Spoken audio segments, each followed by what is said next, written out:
Hello, everybody out there in Twitch land.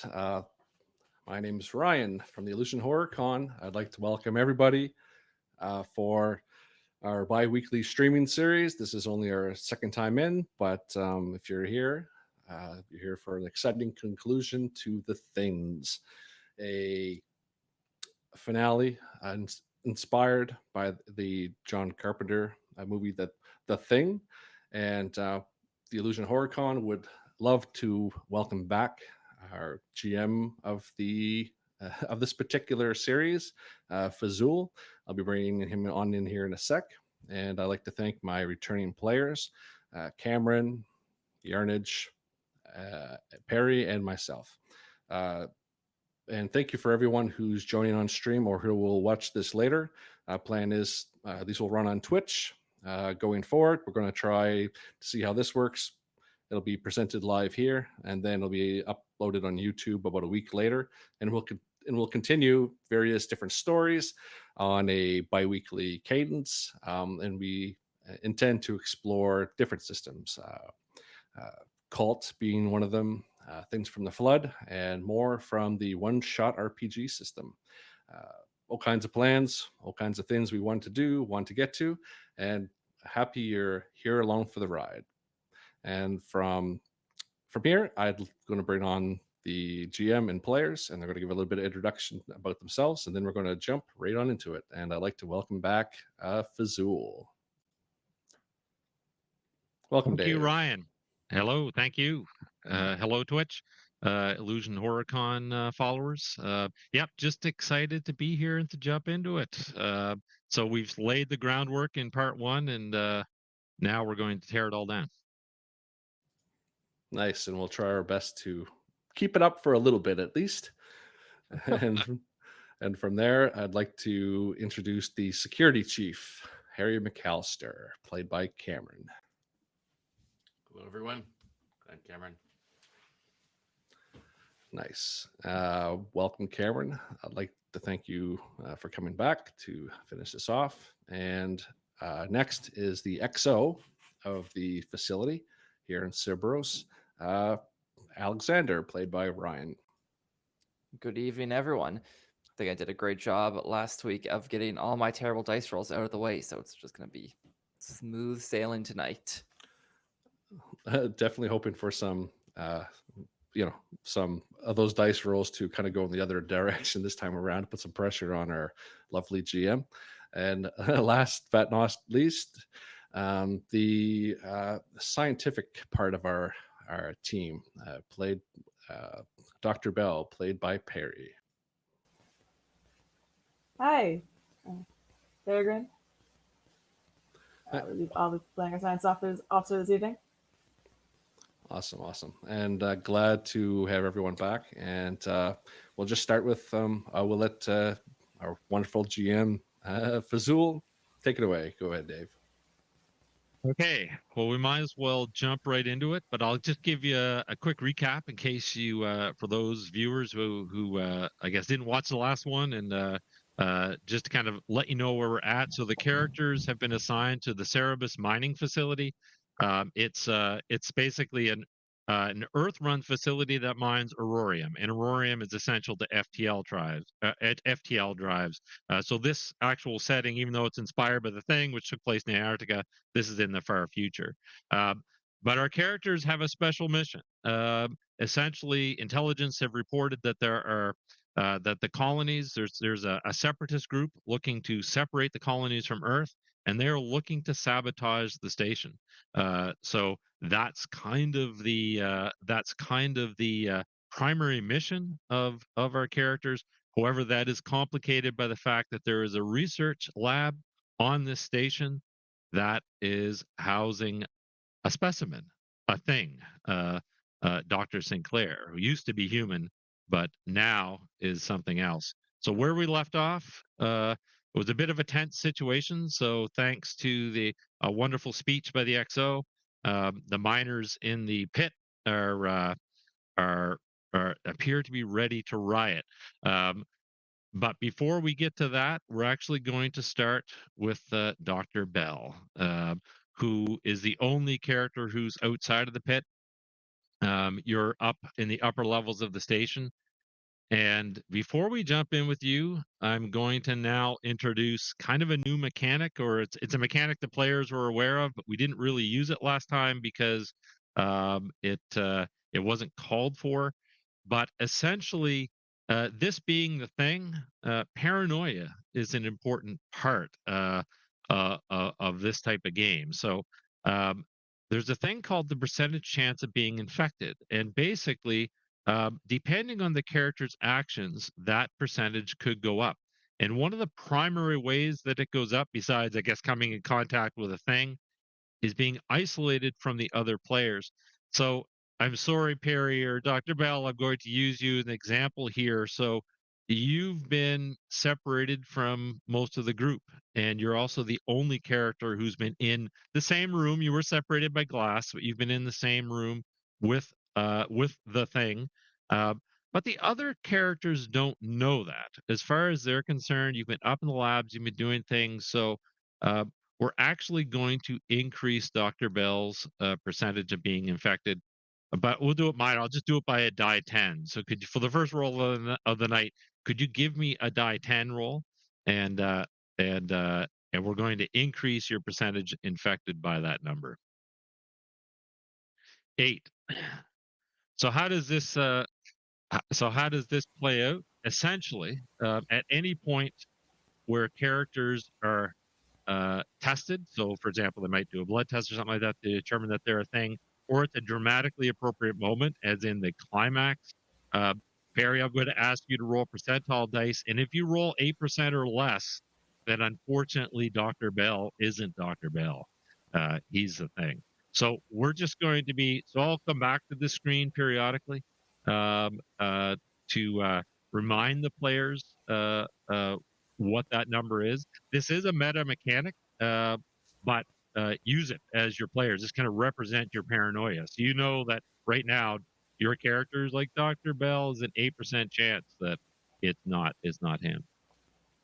So where we left Dr. Bell off is you had just had a, a sort of a tense conversation with Dr. Sinclair. And Dr. Sinclair is the husband of the Dr. Ethan Sinclair is the husband of Dr. Emma Sinclair, who is the thing. So she is the specimen that was in the lab. And basically, what he was looking for is your support in, I guess, in leaning on leaning your kind of not being objective, but leaning your observations in favor of her release.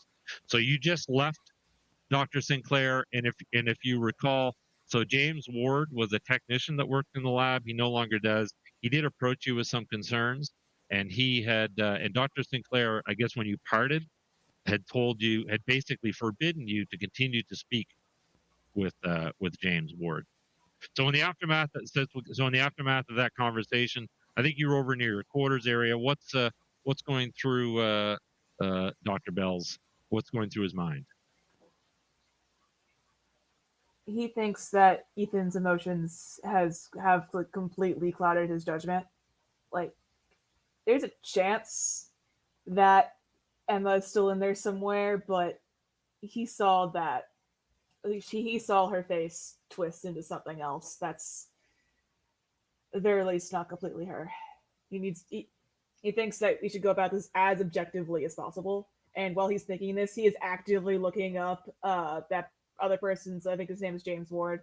That's correct. I'm assuming the ship has some sort of like a space yellow pages. Yeah, for sure. Yep. Yep. Yeah. Just looking up his like his room number or a number to contact him at. Okay, and you had just seen him maybe 15, 20 minutes ago. So you can, I will say all the characters have a PDA. We're kind of using the same kind of technology as you would find in the Aliens universe. So we'll say you can actually you can bring up a directory. You can find his probably his room number, and you can have him paged if you want, or you can try and contact him. You can try and contact him directly. I think I'm gonna try directly first. Yep. So you can you can send out a signal, and Ward will come. He will respond fairly quickly, and he's like, "Dr. Bell." Good evening. I just spoke to Dr. Sinclair. You Yeah, definitely have yeah, good points. yeah. I mean, I just think the situation is dangerous. I just think that uh, Doctor. I mean, the other Dr. Sinclair, Emma. There's a malice in her look. I don't know if you felt it, but I felt it. The way she looks at me, it's like a cat staring at a mouse. I mean, I she's just pretending to be human. I try to be objective about things, but I know what you mean. Thank God. I was worried that whoever they were sending here would be biased in favor of further research. In fact, I hope you don't mind me saying. I hope. Well, I don't care anymore. What's appropriate? I think that thing should be destroyed. Don't think it should be studied, even if No, it's even I if don't. it's. I'm starting It's to too think it's dangerous. not. Yes, I'm It, sure think it's not. it's too dangerous, Dr. Bell. It's too dangerous. I know you have a job to do, but I mean, I'm finished. They're shipping me out. I'm done at the end of the week. So, but it's now up to you to make sure that that things don't get out of hand. You become faint. So I will say you become faintly aware, Dr. Bell. So would you? Are you like just kind of in a hallway doing that? Like, are you kind of walking and talking type thing? Yeah, if you said I was in my quarters before, I think I'd stay Yeah. there. Well, I don't want anybody That's else right, over because here. I'll remind you that you had to leave the lab because a technician, if you remember, a technician had arrived and you were talking to Dr. Mia Padero, and the technician was going to install that canister, which contained, just to remind you that the canister contained a bioagent that basically consumes all organic material. Yeah, it's like I So, do have some concerns about this place's safety protocols, but I I will make sure this the study is as safe as it possibly can. that's I mean, my hands are tied. That's all. Like I understand. that's all. Hey, I think there's something going on, and he suddenly sounds distracted. And yeah, did you say you're kind of walking through corridors? Is that what you're doing, or are you in Uh, your quarters? yeah, you said it. I was starting my quarters. I'm gonna stay in my quarters. I don't want anybody else overhearing. Okay. And he says, "Listen, I've got to go. I'll I'll stay in touch. There's nothing Mr. much Ward, I can probably do to help you, but is, it, is everything all right? oh, it's not me. It's a lot of security personnel. Something's going on. I'm going to check it out," and he'll end the call. Oh, I hope they weren't heading towards the lab. Are you going to go out and investigate, Yeah, or you could just hide under your bed in the quarters? he could do that, and he's tempted, Yeah. but no, he pokes his No, head I out. mean you've got little concerns, so you can walk out and you can be heading in the direction of the lab. And as you're doing so, you will pass basically a squad of about probably about 8 security guards. They're in riot gear. They have like shields, probably like stun batons. and you have to kind of get to the side to as they march past. They look like they're going somewhere with a purpose. But so I'm heading towards the lab. They're not heading towards the lab. They're generally yeah. So initially you're kind of concerned because they are heading in that general direction, but they'll actually, if you're kind of following along, you'll see that they'll kind of take a right, and they're heading towards the elevators, the main elevators. Something must be going, and I will remind you that just remind all the characters that you all know of each, so you all know of each other, and you all have communicators, so and it's on, you have a kind of a secure channel where you can only talk amongst yourselves, so you can just kind of watch as this security team walks towards the elevator. The elevator opens and they get in, and then you see one other thing. You see a technician step out of kind of a step out of a side corridor near you, and walks into the elevator with the security guards. And if you can give me give me an do you have any type of skill related to or feat related to observation? Yes. That's my highest one. That's your highest one. So go ahead, give me that roll. And remember, if you roll less than your bonus, it's kind of a critical success. Oh, I did. Oh my God. Jesus, that's a that's an amazing roll. It's funny in combat, when you roll a 1, or if it's a certain situation, the GM actually, you get to narrate the scene. In this situation, it doesn't make sense, but Yeah. I'll put a little check mark beside Dr. Bell's name. I'll give you a favorable outcome in the future. So that's a super critical success. The technician steps into the elevator, and you recognize the technician. It's the same one that showed up to install the canister. And because you rolled a critical, you notice that his overalls are partially ripped down the side. Oh dear.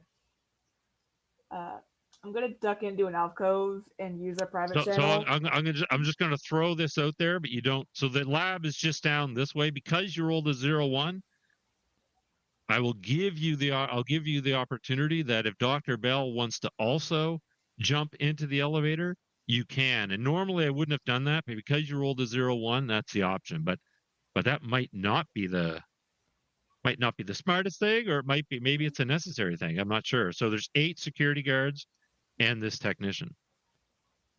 What's Dr. Bell doing? You can almost see the lab door from here as well. I think his priority is double checking that everything in the lab's all good. Okay. All right. You watch the elevator door close, and we will switch down into the pit. So we will start with Hofstaff.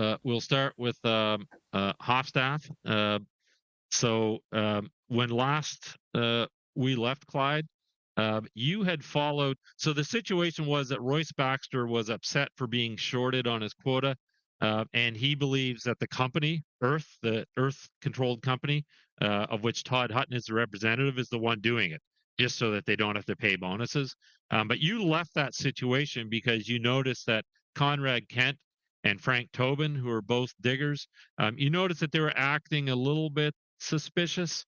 So you followed them, and when you followed them, you overheard Tobin kind of getting upset with Kent about handing out too many spikes, because he's the one who's been shorting Baxter, and now there's going to be an investigation kind of before they're ready. But I believe you failed, if I recall correctly. You also failed rolls, so we're going to get all those bad rolls out of the way. You also failed the roll, and your hiding roll, or your stealth roll, and they spotted you. Definitely. So as you turn around, they both look at you, and so Kent is just staring directly at you. Tobin is looking between you and Kent, and he's like, ah, shit. What are we going to do, Kent? He just kind of says, and Kent just kind of looks at you, and you see he smiles. In the background, you can hear the chanting of he wasn't short, changing to cut him loose, cut him loose. You can hear the crowd, the furor of the crowd, and Kent takes a step forward and he goes, "No, it's fine, Frank. Ryan here's from the colonies, aren't you? You're no Earth lover." Yeah, exactly. I kind of have a feeling I know what you did, but that's, you know what? That's quite all right. I've been looking for someone with, who thinks the same way I do. I'm with you guys. I want to tell you that right now from here on. I am with you. Fuck the Earthers. Oh, that's so. Do you have any type of feat that would allow you to be convincing? Yeah, it's my second skill. It says you can trust me. Kind of like my first one. No, you can really trust me. All right, you'll use this one, and then if that doesn't work, you can use the no. You can really trust me. So Kent, um, Kent, he's got a pretty suspicious look on his face. So I am going to unfortunately, I'm going to give you a penalty. The penalties here are just basically if you have a disadvantage, you're -20. If you have an advantage, it's plus. So I'm going to give you disadvantage. So it's a -20%. That only affects your odds. It doesn't affect your bonus. So if you get a bonus, it's still a critical, right? Regardless. So Yeah, go ahead. yeah, no, it's quite all right. I obliterated that roll, and I rolled. I didn't. Yeah, I rolled like a 95, I think. Okay. Do you want to use an action die, or do you want to save them? Yeah, can you explain again how the action die work, please? Yeah, so basically the action die is it's just an opportunity. It's kind of a safety net for characters. It gives them that opportunity to kind of shine or to save their butt. So essentially, if you fail a roll, you can choose to use the action die, and you roll a die 6. And if you roll a 2 to a 6, it's a success. So it's like you made it. Okay, awesome. However, if you roll a 1, Yeah. it's like rolling a 0-1. It's a critical failure, and so so basically it can say it's a safety net, but it can also make things really bad. So it's up to you whether you want to give it a try. Yeah, no, I definitely want to give it a try because I'm in a shitty situation right now. So yeah, I'll use this. I like this. I like this mechanic. So I will roll a d6, and I got a 3. Okay. I always like the skull. I call it the skull die. I actually have a die 6 here with the skull on it. So when the skull comes up, it's really bad. So Kent, he comes forward, and he still has a look of menace. And you can, and again, as a player, just as players, you can interrupt me if I'm a GM talking to the NPC, you can interrupt me if you would normally interrupt that character. But he goes, "Sounds like things are getting out of hand." And he's referring to the noise you can hear in the background. We all got to be careful. Anything could happen down here under these circumstances. And he's getting continually closer. So like with each word, he takes a step closer to you. In fact, I wouldn't be surprised if a few people didn't end up injured or dead. Hey, Probably hey. wouldn't probably Yeah. wouldn't even be many questions asked under the circumstances. Usually in things I'm involved in when it comes to politics like this, they usually don't know I'm around. But just to let you know, like really, colonies all the way. Those Earthers never gave a damn about us, about what we do, where we're from, the hardships we've kind of come into. Hey, Kent, I just kind of give him a nice little big old pat on the shoulder. Kind of Yeah, try so just he's right up close. He's right up close to you, and you're faintly aware that one of his hands is behind his back. You can see Tobin is backing away, and I know you made the skull dice, so that's use your action dice, so that's great. But Tobin is going to throw one other. He's going to throw a bit of a curveball at you. He goes, "What hardships have you known?" what hardships I've. If I tell Well, you said that, you mentioned. yeah. You know what? There's just there's just been so many that it's kind of hard to recollect everything. Like all that noise is kind of happening in the back. Well, here, let me tell you about this one situation, and I'm going to try to bullshit myself my way through this situation, and hopefully the dice will help me on this if that's okay with you. Sure. Yeah. Absolutely. Okay, and kind of roll under the I'm a digger. No, But I'm you really a you digger. already made it. You already made that initial roll, so you're kind of they're warming up to you. This will seal the deal. No penalty on this one because you made the first one. Okay, no problem. I'll give this a roll here. Oh, 23. So that's under my bonus. Oh, that's under your bonus. Okay. You suddenly see the hard look on Kent's face kind of soften. And you actually, because this is a fairly stressful situation, so your cough, you feel that your condition, that cough coming up. And as soon as you kind of let out a cough, they both relax because, again, miner's lung is a thing. And that's, to them, is proof that you're not an earther, because earthers don't mine, right? Earthers course. are earthers only sit in their offices. So they'll back off, and just at this moment we're going to switch. You do hear the commotion behind you, so we'll switch to our XO, um, Alexander Marshall and Harry McAllister.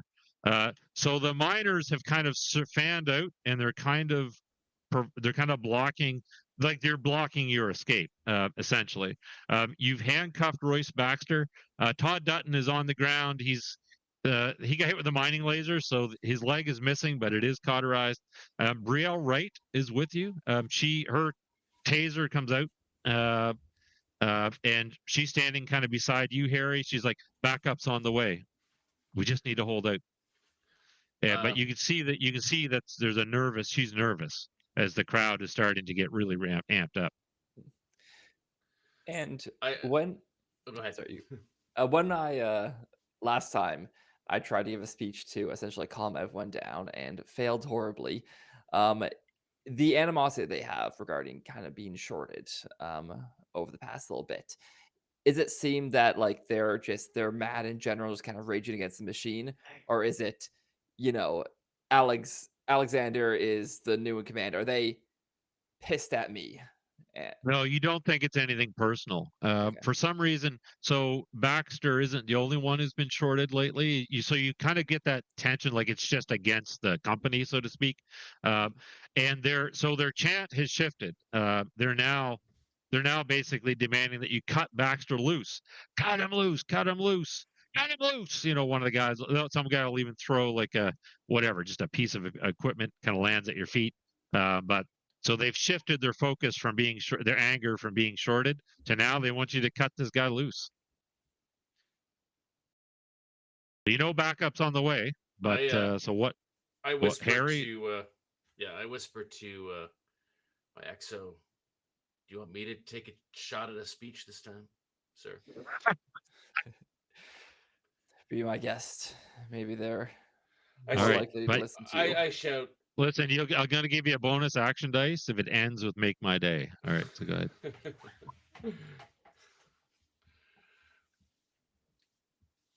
So I point my gun at the ceiling and say, "Look, we'll get to the bottom of this shorting business, whatever it is, but you folks don't calm down, somebody else is going to lose an arm or a leg, or maybe next time it'll be someone's head."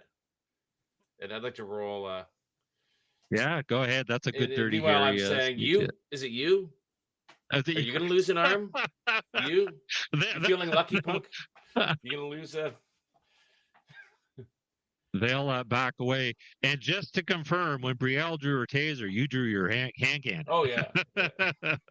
I don't have right. any subduing type weapons.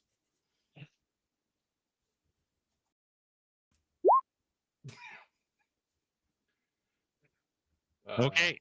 That's a you failure. can use an action I'll die. use an action die. I'll use an You can action die. save your butt. But if you roll a 1, basically we're going to roll initiative. Oh no, you didn't. So I'm going to say you don't win them over. What Yeah. you do with this is they're too scared. You know, they're going to keep chanting.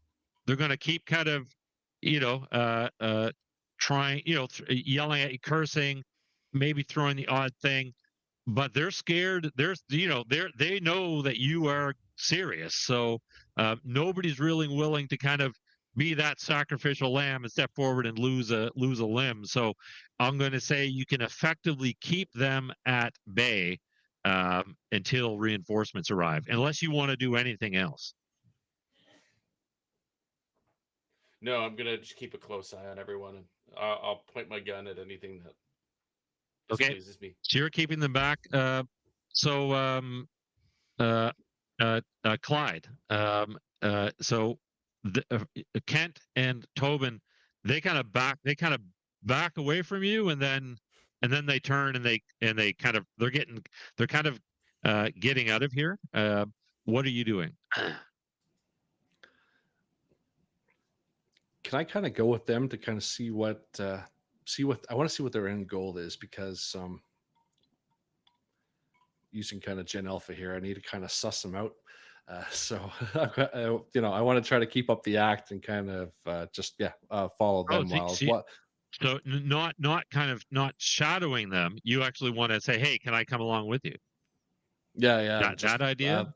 yeah, and I'll just continue, like, you know, bash mouthing, kind of looking back, throwing slurs at the group, but I'll try to give I'll try to give my two other team members that are there, you know, just kind of like a glance, like a nod back, I saying, I think I might have it'd found be something. pretty difficult to it'd be pretty difficult for them to see you because of the crowd. However, you do have that open comm, so you could just open the channel, right? So that they're Yeah, just hearing what's going on, right? yeah. No, so yeah, if okay, sorry, I keep forgetting that we have that. Yeah, I'll just try to do it discreetly as I'm yelling those slurs about Earthers and all this kind of thing, and I'll just, you know, try to, you know, keep keep the channel open so they kind of hear it, so they can hear it. So in the middle of all this, I guess uh, you know, kind of in addition to the miners shouting, I guess Alexander and Harry, you can hear Clyde. For some reason, he's turned on his radio and he's going on a tirade of against the Earth. He obviously wants you to hear this. And I'll mention head of security's name in one of these slurs. He's from Earth, blah blah blah. But, you know, just kind of make it, you know, just not really meaning it. Okay, and so I'll say the rest. You can kind of hear the other end because they're talking to Clyde, so you can actually pick up the other voices. So you'll hear a couple of other voices and Kent. He's still kind of giving you you know, they're still not 100% convinced, but he goes, so you want a chance to get back at them, do you?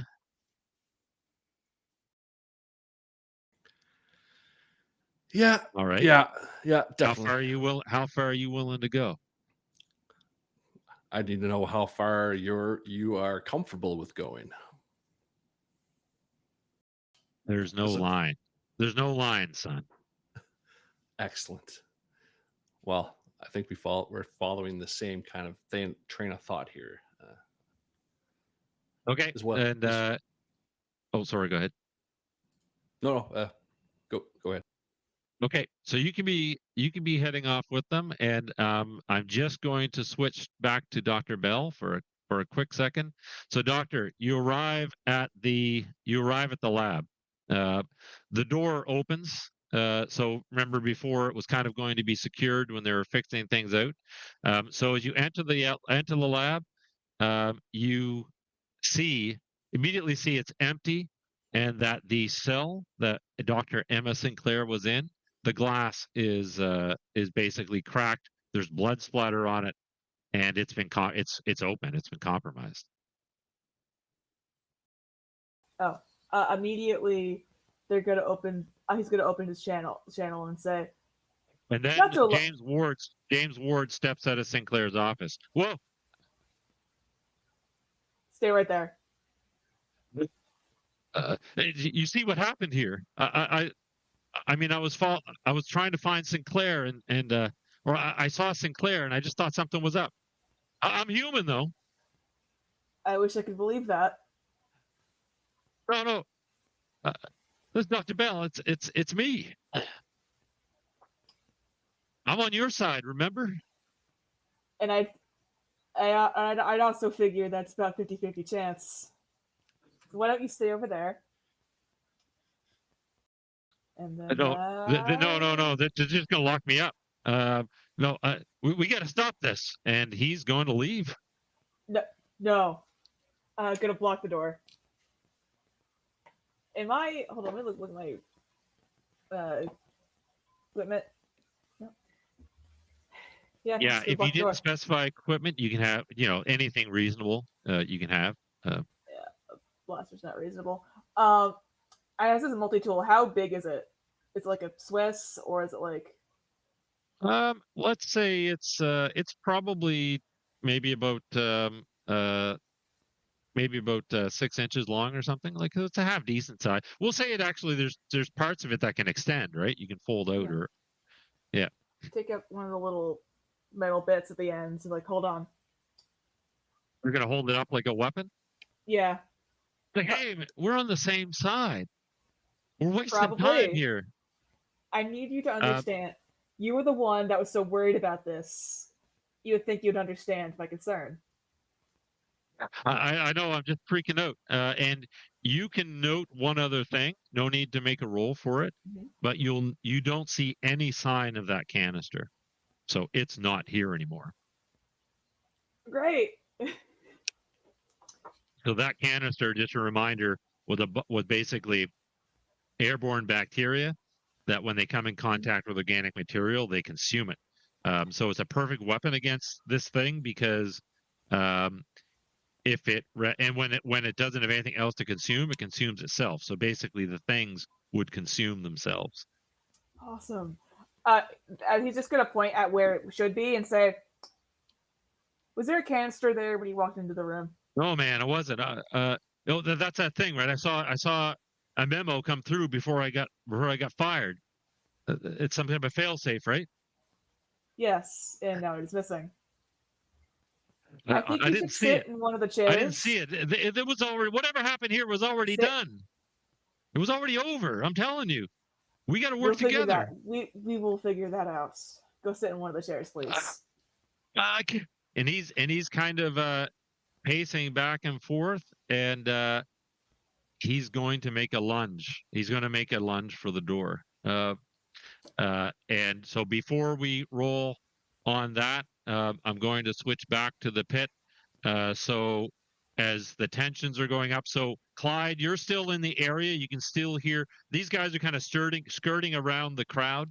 You can probably at one point make eye contact with Harry as you see them kind of trapped by the crowd. But the elevator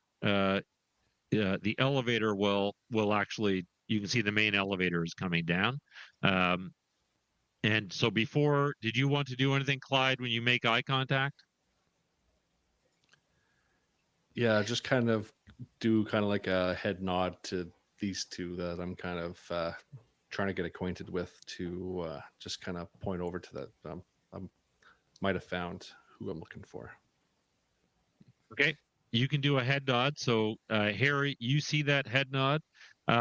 Because you did the head nod, I mean, Conrad has been kind of watching you. I do want you to make your trust me or your top skill. I want you to make another roll. It's a twitch, I say. It's a twitch. Just kidding. 1 sec. 88. That is a fail. What is wrong with your roll? You guys you're not rolling. You're not using roll 20 either. Which no. Do you mind if I use another skull dice?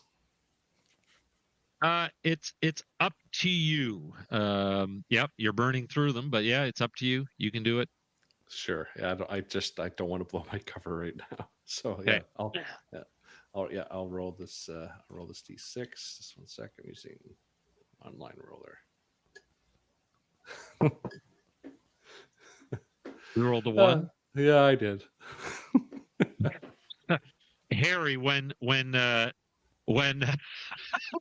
Listen, Clyde over when here. Clyde makes when Clyde makes eye contact with you and nods, what does Harry do? How close am I to those two guys, Tobin and Kent? I'm on the other side of a Tobin, bunch of. yeah, they're on the other Okay. side of the crowd, unfortunately. Yeah, they're kind of moved. So you're surrounded by the miners, and you see the Tobin, Kent, and Clyde kind Are of they moving at the back of the crowd. are they near the elevator coming down? They're probably not. They're probably not. They'd be on the other. They'd be probably on the other side of the crowd. The elevator would be a bit further away from them because Kent is lead. Look, so from your point of view, Clyde, Kent is leading you deeper into the mine.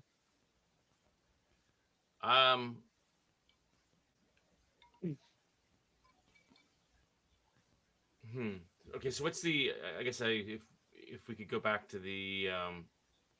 I'm having trouble visualizing where the elevator is relative to us Oh, and the let's crowd. picture. Yeah. So actually, you know what? I have I don't exactly have a map of the mine, but I do have one map here. So we'll just use for visualization. So due to the mine lift level, so this is where you're at, but let's assume E is the elevator. Yeah. And I actually have a drawing tool here. So you would be here. The crowd of miners would be in a semicircle here, and Clyde, Kent, and Tobin are going this way. Sorry, I'm not seeing it. Oh, sorry, did I not drag that over? Oh, I did. So if you look on the roll 20, you see the maps, the bottom right Yep. map. Did you see the blue that I'm drawing, the blue arrows? No. Are you on that's the proper layer? Oh, you're right. I'm on the GM layer. Good catch. All right, I'll move it to the token layer. Okay, can you see that now? Yep. Yeah, so basically, that's you. The dot. That's the crowd. Okay. That's the elevator, and they're kind of moving, they're kind of moving in this direction. Clyde and Kent. They're moving and Tobin. in the arrow direction. That's right. Yeah, they're And going we're deeper into the mine. We're the little dot. You're the little dot here. So they are going to come to the end of the. They will come to the end of the crowd. So what did I try to? I'm going to try to move down and get in their way, and point my gun at the two guys. But I'm not going to I'm going to try to do that at the last moment so they don't. So here's what happens.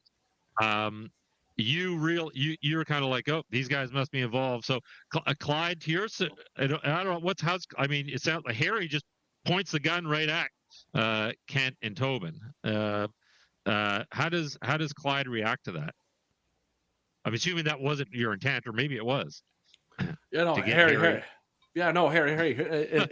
It's all right. It's all right. And you're just kind of get the words out, and Kent is like, you son of a bitch, and the knife comes out of his thing, and he's going to make a lunge for you. Just as the elevator hits the bottom floor, the doors don't. It takes, for some reason, there's like a few second delay, and everybody can hear a noise coming from inside the elevator, and so hopefully this will play. Yeah. That's not scary at all. That did not sound like guard coming to save us noise. Well, they sound nice. So all of a sudden, and that actually causes everyone to pause, including Kent, who was like one step away from kind of swinging the knife. However, because I feel like nothing phases Harry McAllister, would that be a fairly accurate assessment? Yeah, I would want to take one threat away before dealing with another one. So because I feel like that's so in character for him, I'm going to give you one action just as the elevator doors are open. And what would that action be? I'm going to try to shoot him in the arm that's holding the knife. Shoot. Oh, Ken? Okay. So Yeah. give me a shooting roll. You don't even have to hear like monster noise. No. He keeps his cool.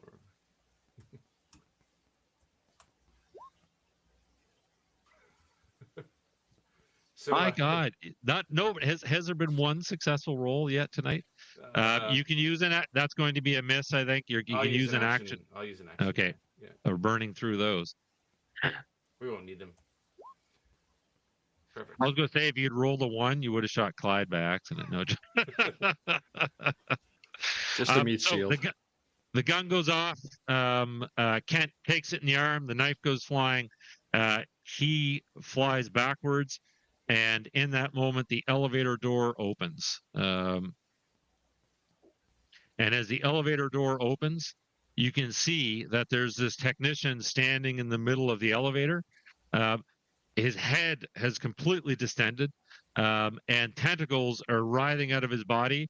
And each tentacle kind of ends around the throat or in the face of one of the security personnel. And they're all kind of spasming as the sound is coming from this guy's voice, and you don't know what the hell is happening. The miners, there's essentially instantly panic as the miners, who were angry, suddenly are like, scrambling. So basically, Harry and I guess probably specifically Harry and Alexander, that crowd, which kind of was between you and the elevator, you now got a sea of people panicking and running and kind of charging in your direction. What's everyone doing? So, two questions for you. The mining laser that had been being used previously, as kind of a hostage tool or whatever, is that still kind of on the floor? It is. Yep. And I will remind you that the power pack is there as well. So Hod Hutton was holding it because basically Baxter was threatening him by basically saying, give me what I want or I'm going to shoot the power pack and blow us all up. But that's now set to the side and it's attached to the laser. So it is powered up. Right. And I've worked at mining facilities, but only ever as management. Do I know how to use a mining laser? How easy are they? So I would say look on your feet.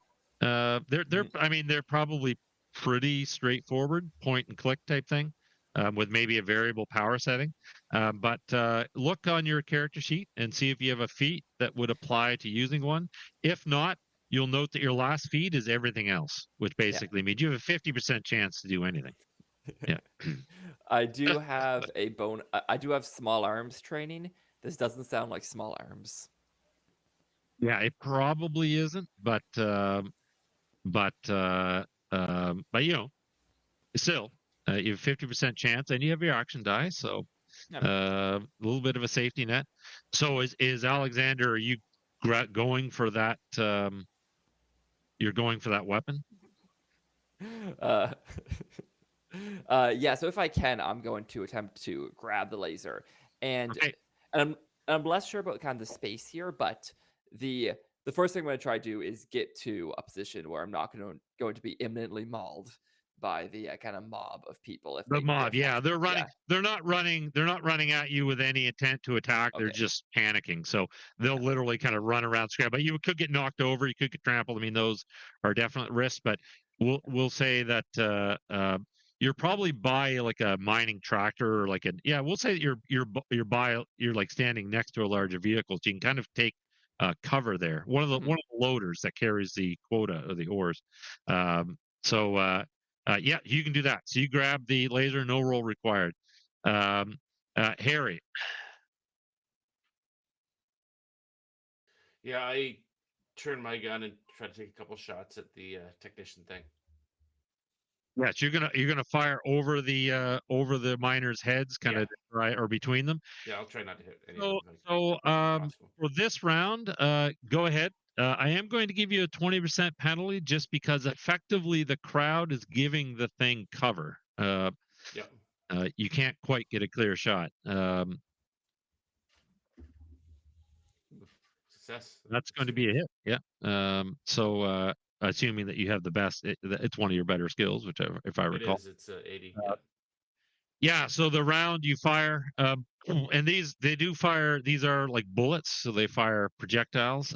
It will impact. It will impact the technician. Kind of, it's a large caliber gun. It'll blow him back. But whatever's happening is still happening. I do want to give just because sometimes when you have these, when you separate game sessions, I mean, information that's given in the first session is you wouldn't remember it. I'm just going to drag everyone down to the equipment or the weapons kind of page here, and so you'll note, just to refresh, these are the weapons that are available on the station. So sidearm, you'd obviously have stun gun. There's shotguns, auto rifle. I don't believe you had. I don't know if Harry. I can't remember if you had gathered any of the large arms. And then there's No. flamethrower. Now, flamethrowers. The reason why I wanted to show this is that flamethrowers are primarily used for rodent control in the mines. So there would be a locker down here that would contain that. And then, of course, the mining laser racks, which are also all housed down here. So I'll drag you back. Um, so you fired the shot, Clyde. So basically, Kent just got shot in the arm. He staggered back, kind of goes down to a knee. Tobin runs. He's running, and he's running in that's deeper into the mine in the direction that you were headed. What's Clyde doing? That's a good question. I might run after Tobin to see where he's going because I'm not liking this. Like, yeah, I'm gonna try to run after Tobin. Okay. So what I'd like you to do is, do you have any skills related to like athletics or running or things like that? I mean, I might also have you do a skull die not to have a coughing fit, but Yeah, I know. My best one would be I would be under everything else. I didn't really make this guy any physically, yeah, physically nothing. yeah. Mentally Yep. everything. Yeah, go ahead. So you got a 50% shot. And again, I guess the question is, sorry, I should rephrase that. Are your goal to take him down, like to catch him and take him down, or just to follow him? I guess it would make sense. I don't want to leave everyone that's kind of here because I just thing that's kind of in the background. I do have I can make a weapon out of this kind of thing, so I'll try to find something that's around me and kind of do that throw through the air and try to knock him out kind of situation, maybe if that's okay. Oh, you just want to kind of take a throw and see if you can take him down while he's running. Okay, yep. Give me a roll on that. I think I'm going to, again, I don't mean to be a stickler with these penalties. I think I am going to give you a 20% penalty on this only because of the tenseness of the situation. Oh, okay. So that means I'd have to roll under 35. And the fact is, I guess it's not really the tense, it's the dodge. It's the like, he's actively trying to get away. So he's like spending his whole round doing kind of an evasion. So that's where the penalty Yeah, that's comes no in. problem. I actually Yeah. rolled good. I got a 15. Okay. So you can throw this thing, you can clock him with it, just like a piece of, wrench or something. You can throw it, you can clock him with it, and he'll kind of suddenly go, stumble, stagger, and crash to the ground. We're going to switch back up to the lab just for a second. So, Dr. Bell, Ward, he's like, it's almost like he's he doesn't want to be contained here, and he's kind of lunging for the door. So his goal is to basically get through the door. What are you doing?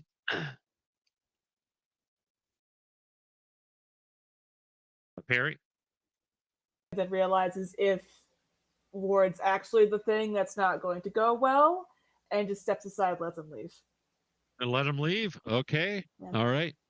And then like And Ward will run out. He runs out of the door, leaving you in the lab alone. And again, just to confirm, that canister is gone.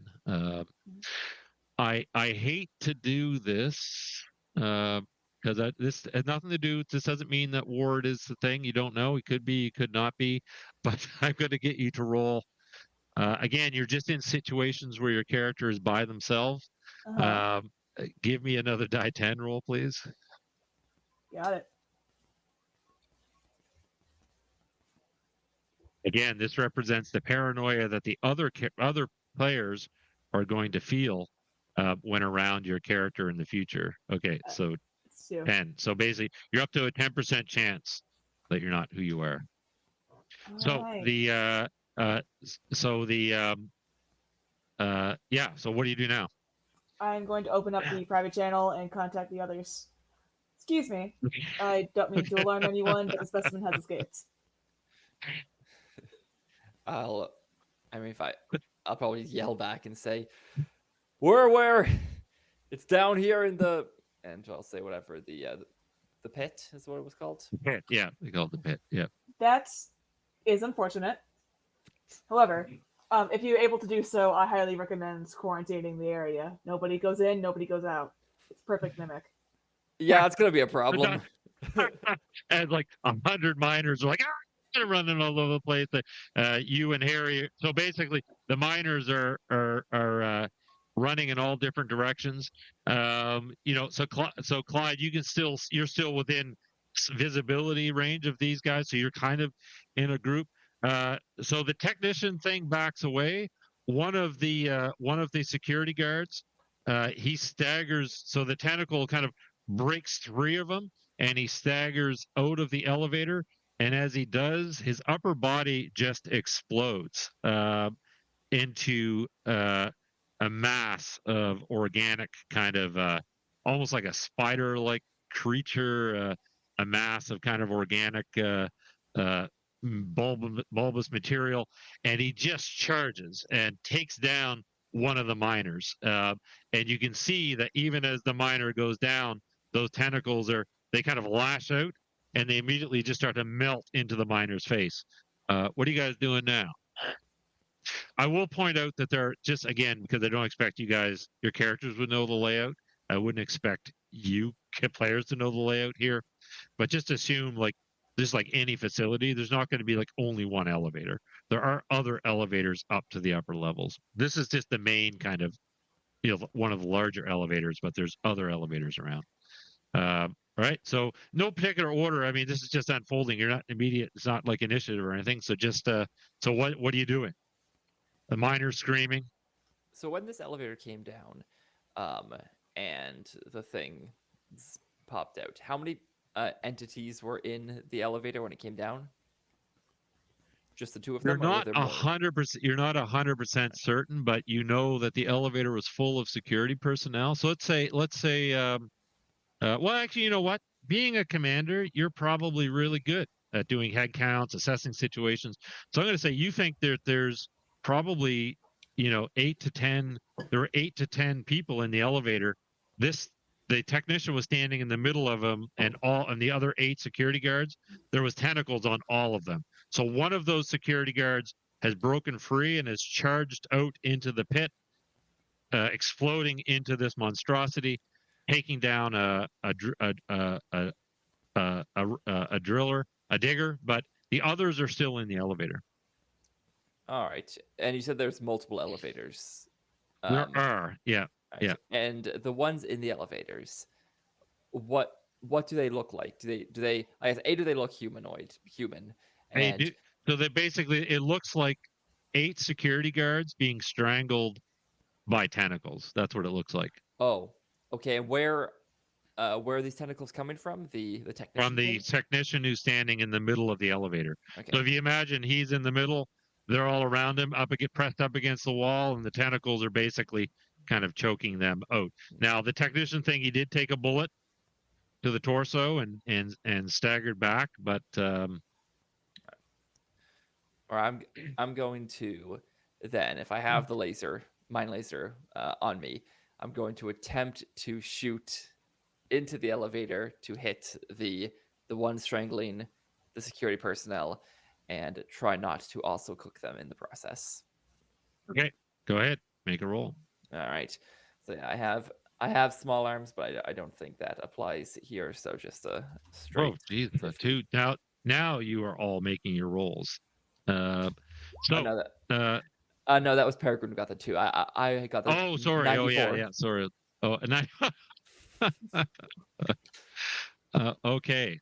This is a clumsy. Like it's clumsy to use as a weapon over long range. It's almost like a Ghostbusters proton pack, right? So I'm going to ask you to roll the skull die.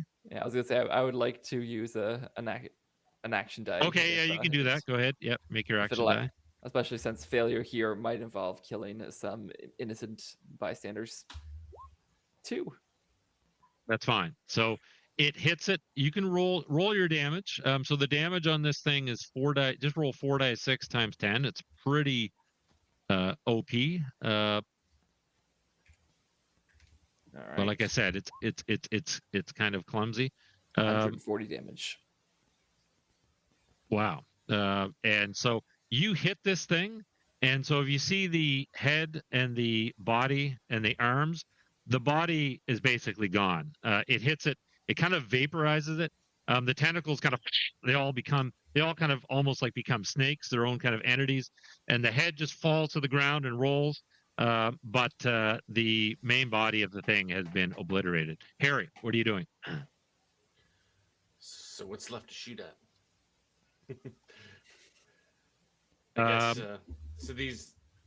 So one of those. So basically, I mean, you could assume. I guess a logical person would assume, okay, this thing, most of it just got vaporized. So, it would be reasonable. The security guards might need medical attention more than shooting, but Harry might see shooting as medical attention. I'm not sure. Oh, sorry. One of them did run out of the elevator and it tackled a miner. So it's now. So I'm going to assume they're hostile. I think I'll take a shot at one of them. One of this.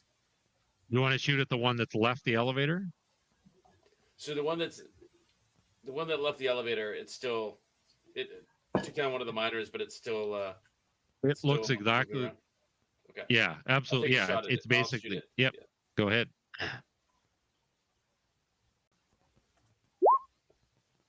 Oops.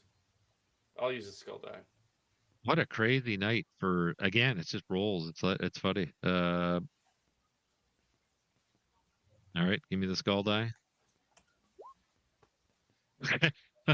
So the bullet goes right through the miner's head that you were, not the creature. Actually, it shoots a creature, but it just blows right through and it kills the miner. It will kind of rear up, unleash one of those horrendous kind of screams and start running after someone else. Clyde. Is the one who tried to stab me still around, or was he? Oh yeah, he is. He just got shot in the arm. So he's on the ground. He's looking. He's seeing what's going on. He's trying to get back up to his feet. I'll try to help him to his feet and just say, "Was this you? Was this you and your buddy? Like, are you trying to get rid of the Earthers in this kind of way? I've never done this kind of thing, but it's awesome, man. I'll try to give him a high five." Oh, you're trying to. Oh, you're not saying this is a bad thing. You're saying this is awesome. All right, give me a. Okay, give me a trust me roll. Okay, I'm gonna try this. Is there any kind of penalty on this? Or no penalty? No. He's kind of he's a bit. He's obviously in pain. He's been shot. He's not exactly on his game. Yeah, I know. I failed that pretty bad.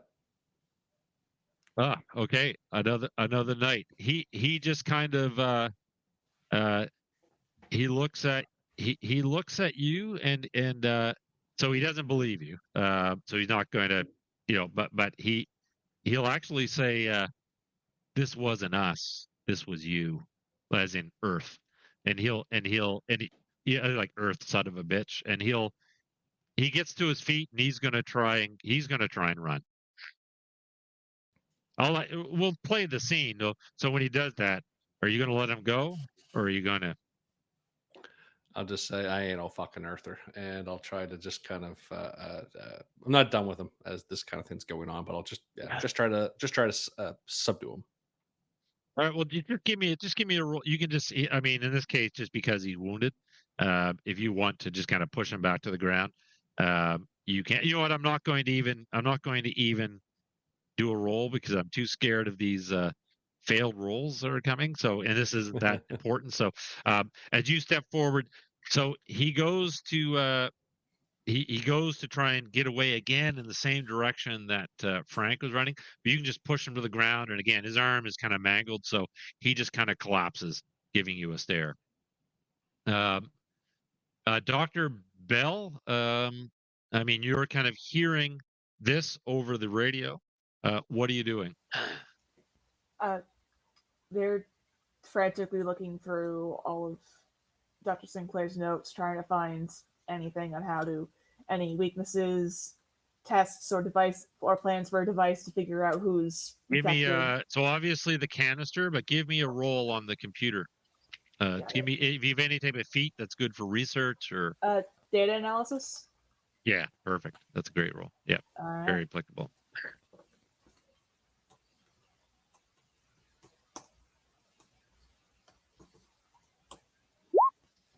27 on a 75. Nice. Okay, so so there's not so he probably wouldn't have been overly interested in weaknesses because he believes it is his wife.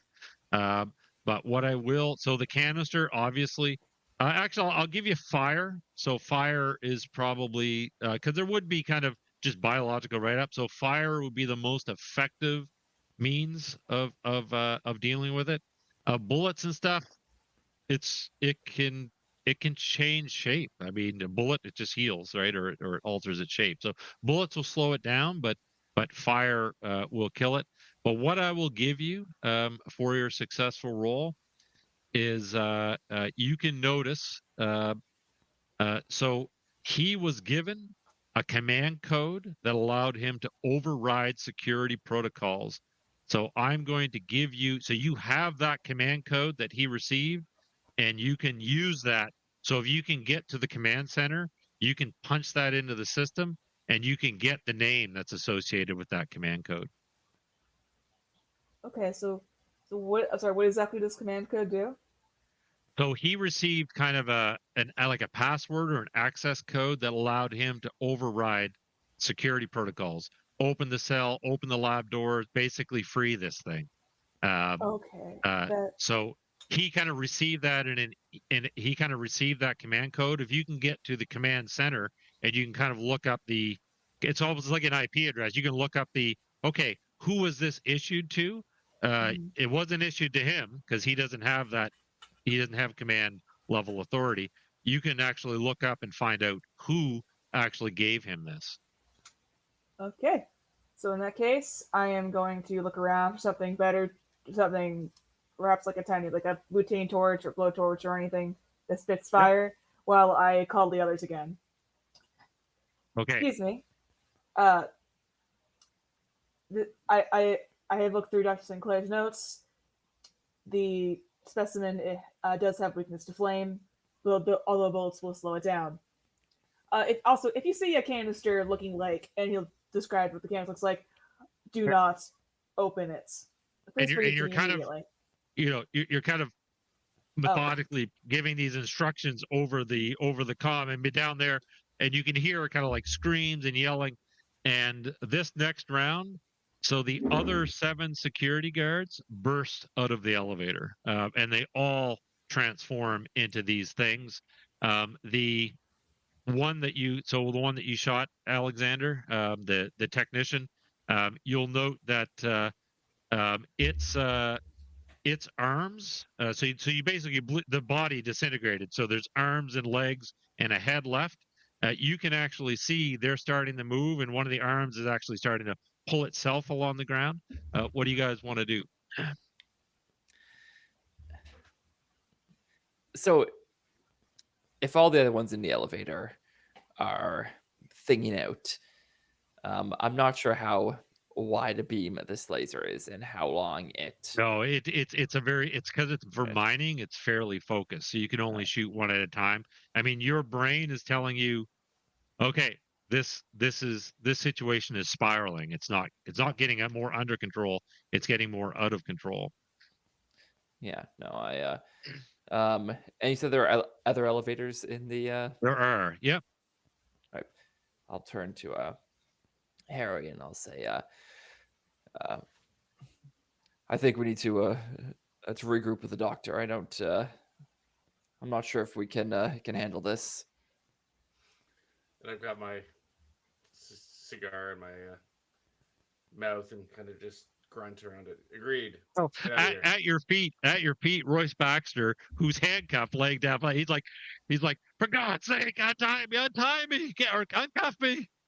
As he's kind of panicking, and Tutton, who's missing a leg, he's also like his eyes are wide as he's looking at these things pouring out of the elevator.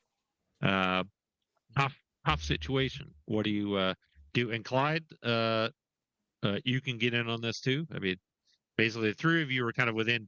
You're like looking at each other. This situation is going to shit.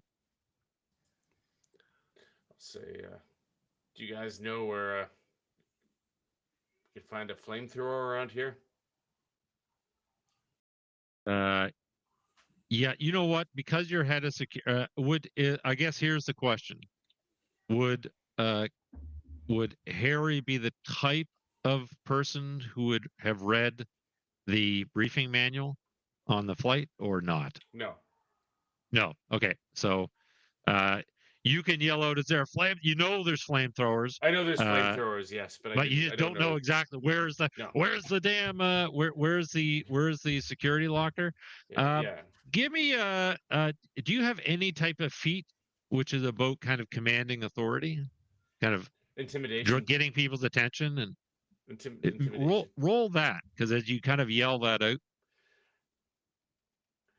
I'll say I'll cut you free if you show me where the damn flamethrower is. Okay. Oh, great roll. So I mean, Royce is handcuffed, but we'll say that Steph Ramsey, all of a sudden in through the crowd, she kind of appears and she's like, there's a locker, this over here, and she starts gesturing in a particular direction. And I run after her. Okay, so you're gonna follow her, Alexander. What are you doing? Are you going with them? I'll follow. And is Clyde coming with us as well? Yeah. So Clyde, that was my next question.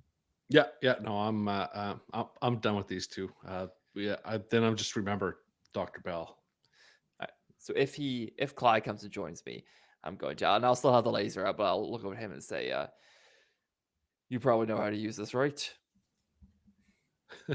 I hope so. I'll laugh very nervously. Yes, I'm giving him the laser. Yeah. So you toss the laser rifle in the power pack. You can sling it on like a backpack. As your group races, give me a skull die. This has nothing to do with action. So occasionally the skull die is just if something bad happens. So these things are fanning out. The skull is for, does one of them head in your direction? So it's just a die 6. See what we get. What? I actually rolled a 1, Okay. 2, so it works. I think. So as you're following Steph Ramsey towards one of the lockers and other banks of elevators. So as I said, these things have charged out into the general kind of assembly. You can see they're taking down digger after digger, like pouncing on them, lashing out with tentacles. So it's chaos kind of behind you. And out of that chaos, one of these things, it's almost like it picks up your trail and it's running in your direction. Who's gonna stand? It's very fast. So what are you going to do? But you do have some distance. It has to close the distance. So I'll give you one action each as before it reaches you. So I have eyes in the back of my head, if that helps. Oh yeah, okay, yeah, that's good. So you I can. I definitely see it and draw everyone's attention to it. Yeah, well, actually, I'll even give you like the thing about feats, how they work is you don't have to take them literally. So, for example, because you have eyes in the back of your head, if that feat is actually higher than your shooting, uh, I would say you could even use that to basically go, oh, I know it's there, pivot and fire, right? No, my shooting is higher. Oh, it's higher. Okay, so that makes sense. Yep. So, yep. So everybody knows it's barreling down on you. So you have one round before it reaches the group. I'll shoot it. Okay. That's a success. So you fire off a shot. No need to roll damage when it comes to bullets against the things, but essentially, narratively, what the bullets do is stagger it. So it will hit it, and it does kind of stumble. And because of that action, I'm going. So it loses a bit of momentum. I'll give the next person who's acting. I'll give them advantage on the roll, which is a plus 20%. So who's next? Clyde. I could. I'll whip around and see where Harry's shooting at, and I'll just say duck, and I'll try to Unleash with the laser. unleash with the laser. And management might be better at me at this. Looking at my sheet, so I'll try. I will try. It's going to be a 55 or under. 71. Oh, you only did 55. Okay, you fire. Give me a skull die, please. Does that take into account as your plus 20? Oh, okay. Yeah, Oh yeah, sorry. you got. Oh yeah, you got a plus 20. Don't forget. Yeah, Yeah. So yeah, okay. It's a success then. Okay. No need to roll. No. Give me to roll 4d6. We'll just see what it ends up being, and give me a skull die just for fun, because these lasers are they're not like over long distance. They're accurate up close, but over long distance they tend to they just blow through things as well. They just cut right through it. So what'd you Sure. get on that, Ryan? 4d6. I rolled 14. Okay, 140, and the next skull die. 6. Okay, so basically what that was for, the laser doesn't blow through and take down a digger. So you hit this thing, the laser actually ignites it on fire. It's so hot. Suddenly it goes up in straight, and it's shrieking. It's a horrendous otherworldly screech as it comes. It sits on fire and it comes barreling towards you, and uh, and kind of it's no longer kind of focused on you. It's just running on fire in a random direction. Alexander, so it's not an immediate threat. I might do a skull die, but you can still take an action if you like. Yeah, I mean, I guess I'll just while they're going and shooting, I'll uh, try to look ahead and figure out what the where Yep. we're going. So you'll Strike see spot the that flamethrowers. there is a locker which has a big flame kind of danger symbol on it, and then there is an elevator which goes up to the upper levels. Right. If they're shooting, unless these things react positively to me giving them a stern talking to, that's about all I could add to the situation. So I'm going to head to the locker and see if I can Right. if I'm able to You open can you have a command level. You just beep beep beep. It opens it opens immediately for you. And inside are the flame units. Steph will grab one. You can grab one. Dr. Bell is still on the on the radio. So you can again Perry, so your character can hear all of this going down. And for the moment, you have a moment of kind of respite, of peace, but that doesn't mean that it's not pandemonium and chaos all around you as these things are basically, they're just, it's a free for all. What do? You've got some flame units. The elevator's right there. Your assessment, I'm going to say your assessment as a in terms of like a leader, commander, as you look out at the chaos that's going on, the pit is lost. In fact, even as Royce will actually, as one of these things descends on him because he's still handcuffed to the ground, He's like, "You bastards!" As one of them descends on him, and Hutton, who's kind of sitting with one leg beside him, he's screaming out like, "Oh my god, don't leave me, don't leave me!" But going back would be suicidal. What are you guys gonna do?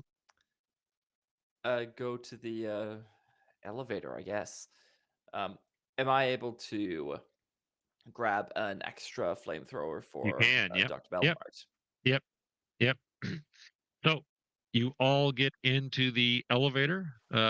Give me a skull die, please. One more. Somebody can roll it. As the thing that's on fire, it gives a last kind of surge of strength, and it turns and starts running towards the elevator before it dies of the flame. But let's see if it can reach it. Just skull die. I think someone who isn't me should roll this one, given my track record. Dr. Yeah. Bell or Harry? Go ahead. Yeah, Dr. Bell, maybe somebody else. What's up? Dr. Bell, roll a die 6, please. Oh, yeah. Sorry. Sorry. I thought you're not going to do that. I really shouldn't. Hasn't turned out well. Very nice. So you see it come charging towards the elevator, but the doors close, and you hear the impact on the other side as it's shrieking and screaming, and its tentacles are thrashing. But it will expire. But you're safe, and the elevator is going up. I just kind of mutter, "This is some tour." I honestly thought I'd be able to make a living here. wait. Then I'll kind of look around. Dr. Bell, where are you? Are you all right? I'm still in the lab. I'm fine. Now, did any of you see that canister? It has flesh-eating bacteria inside. They were going to use it as a failsafe for the specimen. It's missing. What canister? What are you talking about? There's a canister of flesh-eating bacteria missing somewhere on the station. We should probably find it. For fuck's sakes. I'll just swear.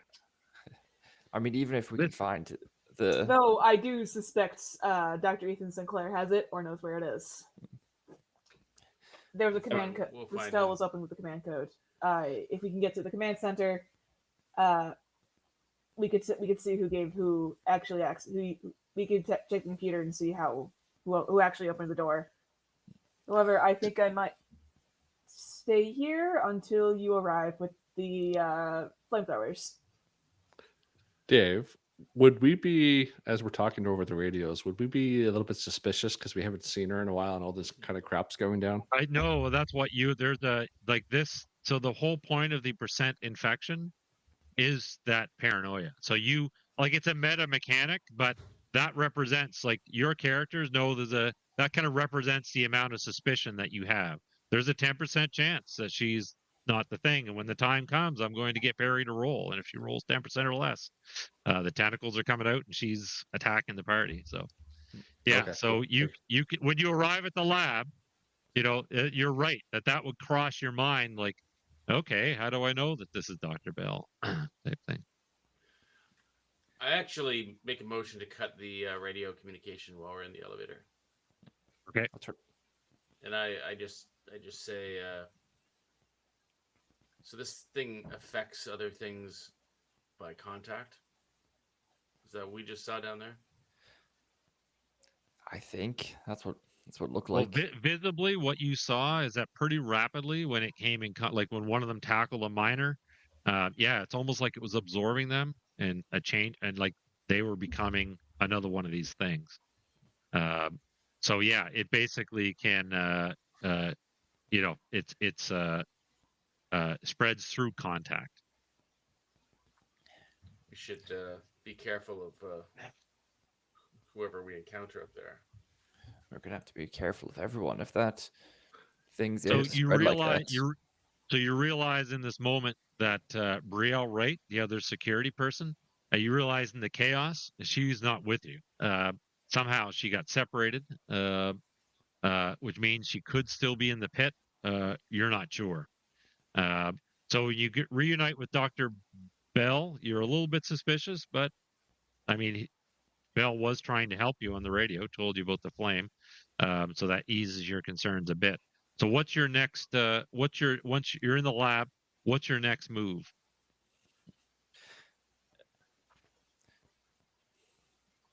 So even if we can find this flesh-eating bacteria, what you were saying, Canister. Yeah. So I mean, so Harry, there were more than 8 security personnel. I mean, you could, or even XO, you could put a call out to all staff, like we're on the lookout for this. I mean, you could do that if you want to involve all staff. There is, I will say that probably klaxon alarms would be going off at this point as the command center is becoming aware of something crazy going on. In fact, it probably makes sense that I guess UXO, Romulus, so Artemis Orion, the director, he would probably get on the, be on the comm, and he's like, Alexander, what the hell is going on? I'll answer the comm and say, Commander, I was just down the pit. The specimen that was in containment, that thing, I think has escaped. It's the miners were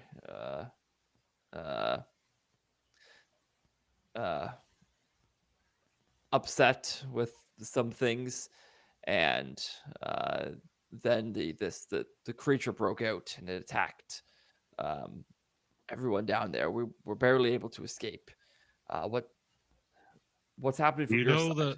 Do you know the location of any of the doctors involved?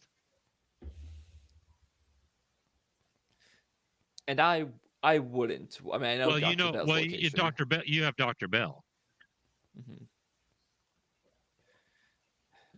Well, Dr. Bell's with you guys are all reunited, right? You're with her or him now? Yeah. Yeah. So Dr. Bell is one of the researchers, would probably know more than you would. We've been up with Dr. Bell, but and he's informed all right, well, get us. the hell up here. Get the hell up here back to the command center. We'll do an assessment of the situation. I want to hear firsthand from this doctor what our options are. And I'll say to the affirmative non-terrestrial group and say, Commander Orion wants us to join him in the command center. I think that's probably our best chance of being able to attack this from the top down. Dr. Bell, I mean, you knew about the fire weakness of these creatures. Is there any way we can tell if someone's been infected? Obviously, those creatures down there were quite visibly something inhuman, but the creature that was in containment was able to perfectly pull it off. Is there? I was Or anyway. looking at the computer for that. Did I find it? Yeah, so there is a standard, there's kind of a blood test that can be conducted on the, like in the movies, they just burn the blood. This is a bit more of a high tech or futuristic. You kind of take a hypo sample of blood, and then you push a button and it exposes it to extreme heat. And if it causes a reaction, then you're infected. And do we have any of those in the lab? You're in the lab, so yeah, you can easily grab some of those. Yeah. I'll go and grab one of them, and then I'll go to Dr. Bell, Okay. and I'll say, I'll take the extra flamethrower, and I'll say, I brought one of these for you if you can know how to use it. But I do. Before that, no offense, but I hope you understand. And I hold away the flamethrower and then go and hold out the blood test. Okay, so how this works.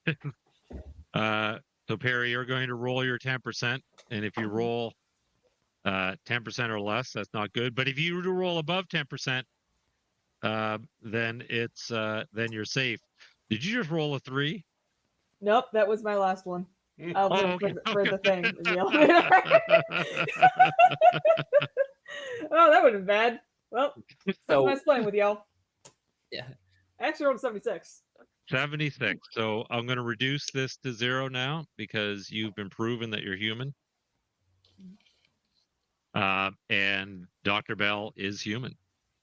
They were all down in the pit with these things. Does Dr. Bell have any concerns? I guess you know that it's 0, so you probably wouldn't. So So are you guys going up to the command center to see Commander Orion? Assuming we do have infinite uses of this, like it's a reusable device and that it's relatively quick. Yep. I'm Yeah, going to it. you're just going to do it just to prove to everybody. Okay. Yeah. And is what's her face? The miner who told us about the location of the flamethrower. Did she come with us or is she She still down did. here? Yep. So she's there. I mean, she's not a part of your group, so kind of when you get up, unless you told, sorry, she wouldn't have come. Once you got back up to this level, like she would have went like, oh my god, I got to check in with my supervisor type thing. But unless you would have told her to come with you, she would have went off to follow whatever her standard orders would be in an emergency situation. So what would you have done? Would you have told her to come along, or would you have just let her go about her Assuming, business? yeah, assuming she seemed to have like a reasonable place to go, like as long as it didn't seem to me that she was, panicking and going to No, run into no, like. she's a little bit. She's obviously a little bit scared, but the situation is tense. But she doesn't. She's like, this is your problem, kind of like not. I'm a digger. I'm not trained for this. So you can. So as a group, unless you want to do anything else, you can head up to the command level, where Romulus is waiting, and kind of when you when you walk in, he just looks at you, Dr. Bell, and he's like, "How bad is it? No bullshit. I want to know. I want as clear assessment of the situation as possible." It's fairly bad, and Dr. Bell will. Don't waffle, Doctor. Yeah, Dr. Bell will explain everything that happened in their usual, very clinical tone, and their suspicions about Dr. Sinclair. So And you can. Oh, sorry. Go ahead. I was gonna say if it starts getting to a more lengthy dialogue, when there's a chance, Alexander's gonna cut in and say, "Excuse me, sir. I apologize, but we don't know who is and isn't one of those things." I'm going to hold up the test device to him. What the hell is that? It tells us if an The individual's been the door infected. the door opens in mid sentence, and two people enter. So Connie and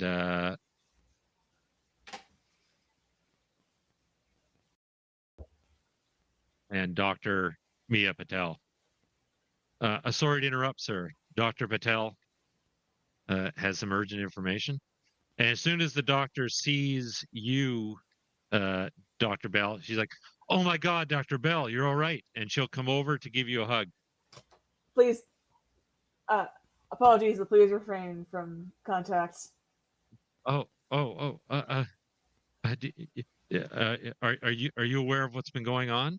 Yes. I say, went to the lab. I interject. We need to test these people now. Yes. No, due respect, sir.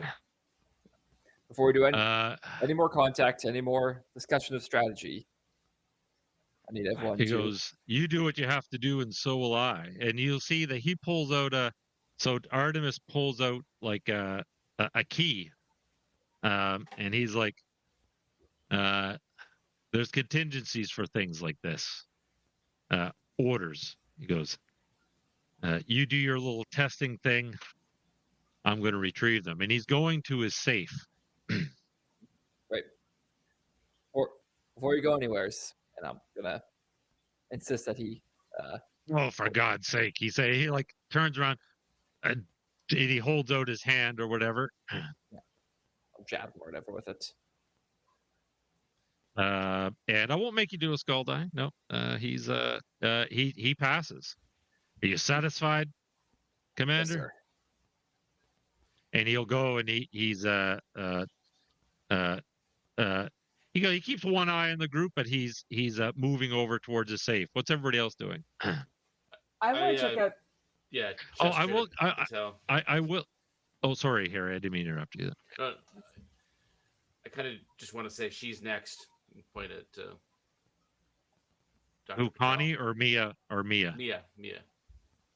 Okay. So you can so XO, you're delivering it. Dr. Bell, I will give you. Do you have any type of feat for noticing things?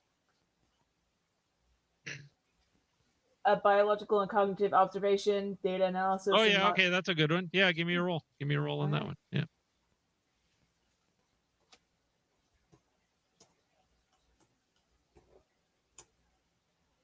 48. That's pass.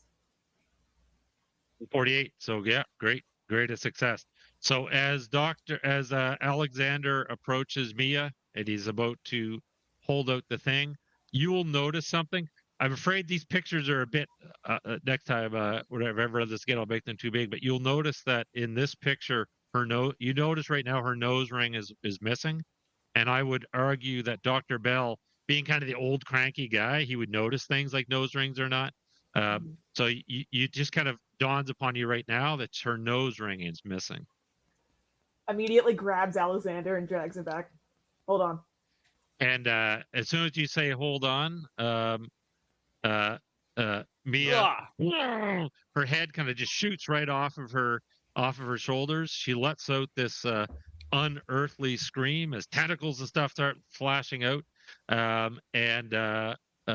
What I think in this situation we will roll initiative.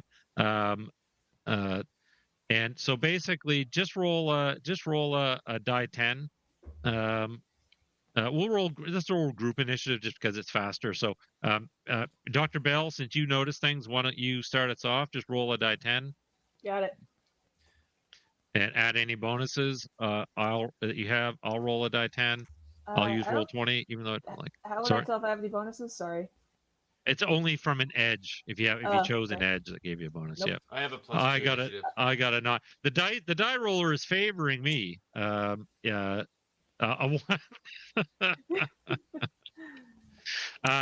So here's what happens. The Mia, so all of a sudden thrashes out. So her action, her tentacle will flash across the room and wrap around Director Orion, gets him by the throat, and he cries out as she starts thrashing. She's going to have one. So I'm going to say, because she's multiple tentacles, she has a couple of actions. But what I'll do is I'm just going to have everybody roll a skull die. If you get the skull, then in this initial kind of explosion of tentacles, then you could be potentially hit. So, so no skulls. Two. Geez, nice. Somebody want to roll a skull for Connie Sterling? No. So nobody is basically targeted by this initial explosion of things. What are we going to do, Clyde? You've been quiet. I'll just throw it over to you. All of a sudden, this you see. So he did have a key to open the safe, which was basically to get some type of contingency information. But he's now Orion is being kind of throttled by this tentacle. What are you going to do? Yeah, no, I was as this kind of was happening, I was kind of looking his way, thinking when he said that he has contingencies, I thought he was explode everything, but so I was kind of preoccupied. So I think I was character wise caught off guard by this thing. Okay. So in the mayhem, I'm kind of swinging around, just trying to take everything in. And if I see this Mia Patel thing, I will kind of swing around and just try to shoot, but I think I'd be off kilter just a little bit. Okay. Are you shooting with the flamethrower? Nope, the kind of like Ghostbuster laser pack thing. Oh, the laser. Okay. Well, I'm just going to point out for sure, this is relatively close quarters. Any weapons like flamethrowers or even the laser pack are going to be dangerous. So there's an element here. Basically, whenever there's danger, that means it's a skull die. So go ahead, roll your attack. So the skull is, you're going to have to roll the skull whether you hit or not. So I won't give you a penalty, but the skull just has to go. So okay, I'll do the roll first. 40 under 55, so that's a success. And I'll roll a skull die. 4. No skull. Who are you? You're targeting Mia Patel. Yeah. Yep. So go ahead, roll your 4d6.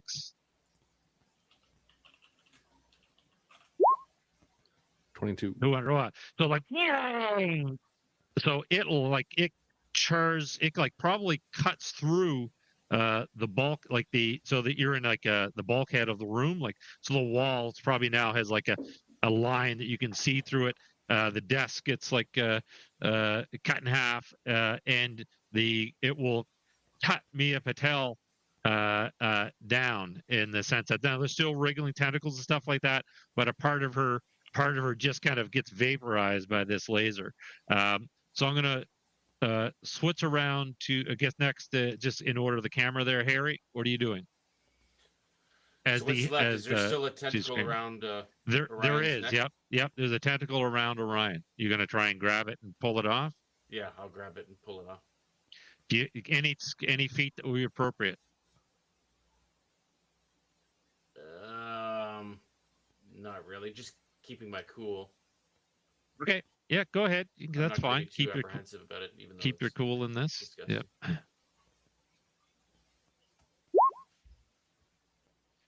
Yeah. So you can do it.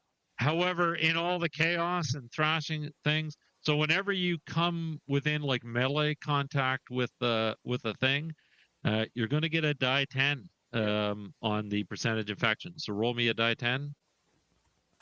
And I'll add that to the 2% chance. Yeah. That you're a thing. All right, Alexander.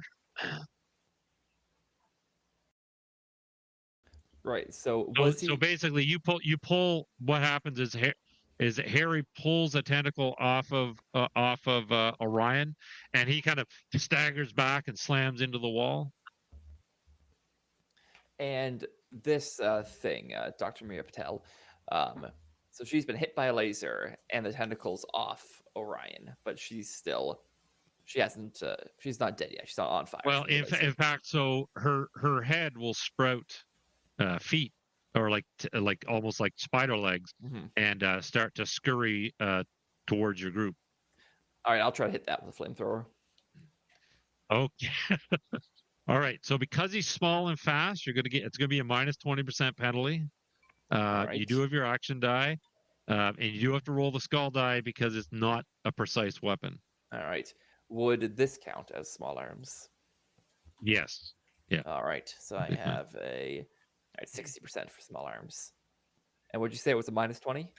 Yeah, it's a minus 20 just because of the close quarters. Yeah. I'll bake that into the roll. You don't have to. Yeah, you don't have to. Sorry, you don't have to subtract the. You don't subtract the 20 from the roll. It's you subtract it from your odds, right? Right. So if your odds are like 70, they become 50. So you rolled an 80. You rolled an 84. So the flamethrower goes off, setting half the room on fire, but the head-like thing manages to scurry out of the way. Dr. Bell.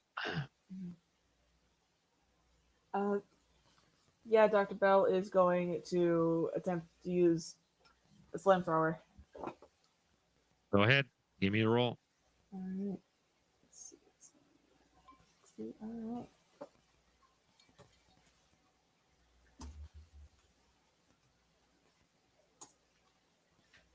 Nope. Again, so this room, there's now fire everywhere. We'll say there's probably, it would make sense to be fire suppression systems. So, so as the first blast went off, by the time the second blast goes off, half of the room is in flames, but the fire suppression system will activate, probably clouding people's vision. It's probably like it would be a foam versus water, in these close quarters, it's just kind of chaos. You will hear this unearthly kind of again shriek from Mia Patel spider thing as it's going around.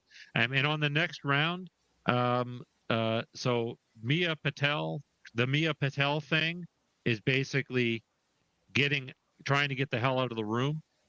Connie will be jumping out of the way, and Artemis Orion sounds like he's He like sounds like he took some damage. He's choking. He's having a hard time getting his breath. What's everybody doing? No initiative because they're the whatever threats there are not actually attacking. They're trying to get it's trying to get away. The head thing. I would Oh. like to take. This is the last round you can do something before the head thing gets out into the hall. I would like to try to take the hypo with the test from Alex and go to Artemis.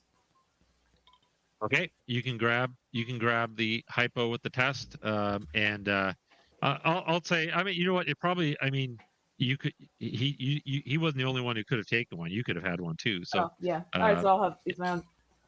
yep. So you can Standard. step forward. You're just gonna jab him with it in the shoulder, Mm-hmm. and as Yeah, soon as you do, sorry. No, I was gonna say he doesn't ask; he just does it. Sorry, I didn't hear that properly. Sorry. Sorry, I was gonna say he doesn't ask; he just does it. And he's, Yeah, okay. Yeah, you walk over, you shove it into the door, and Orion's kind of choking becomes a hollow kind of otherworldly scream as his head will actually tear right off his body and leap kind of over your shoulder and landing on the ground. And with his mouth, he picks up the safe key and is going to try and make a run for it. Clyde.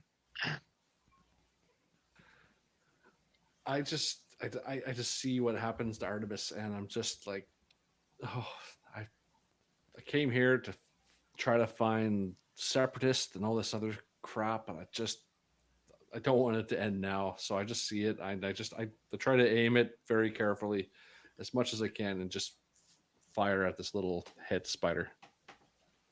Okay, you can fire at the head spider. Yeah. So let me roll that. Let's go D20. Roll D20, sorry. That is a fail. So you can again roll the skull die, please. Okay, I have one action dice left too. Oh yeah, you don't have you have to roll the skull anyway because you're firing a clumsy weapon in a close quarters. But you can roll so no skull, so you didn't accidentally cut one of your fellow PCs in half. But you can now use your action die to have hit that. Oh. Nice. Sorry, guys. All right, so it's running for the door. I won't cut a PC in half because that would be mean. But as you kind of this laser, it's like cutting through the wall. A chair just gets cut in half. It forces some of you to kind of dodge out of the way, and it's running. The head was running straight for Connie Sterling. You know, as her eyes go wide, she's staggering back, and your laser just cuts her in half, and she's gone. I didn't like her anyway. Harry. I shoot the Artemis head thing. Okay, go ahead.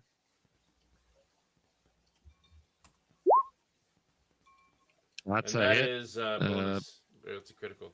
Bonus success. So basically, don't need to roll damage. It's a hit. So it shrieks, starts spinning around in circle, and the key when it does, the key fob, the key to the safe goes flying out of its mouth and lands right at your feet. That was your critical. All right, your bonus. I just shout as I shoot. Somebody get that other head.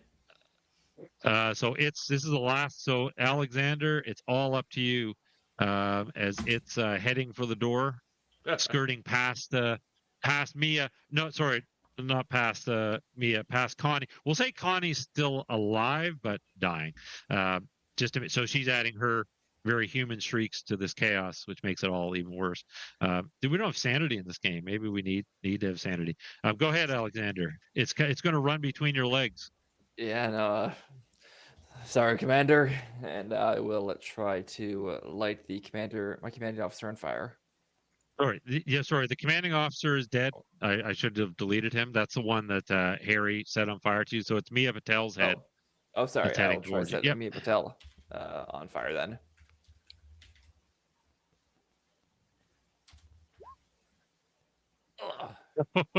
Give me the skull die, please. Actually, can I use an action dice to? You can. Yep. All Yep. right. Make an action die.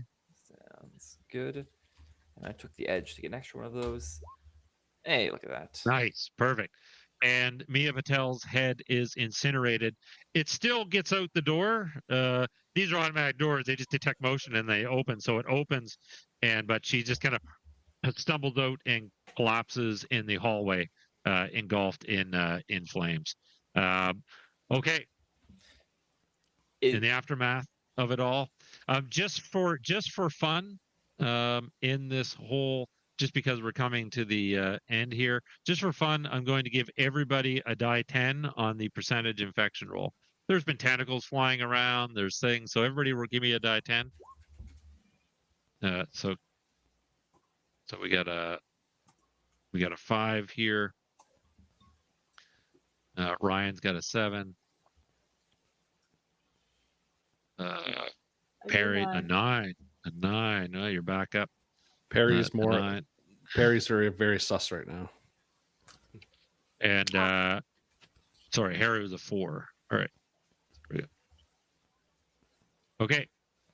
What are you doing in the aftermath of this? I want to lock the chaos? station down, like lock all of the doors and lock the. Well, so there's the elevators. command center. You have the key to the safe. Do you go to the safe? Well, I kind of look at Alex to use because he's now the commanding officer, to use the safe. Right. If I have any security access to put the station. You can. Well, you can put an order, like basically this is an emergency. All general quarters, so personnel would secure themselves in their quarters.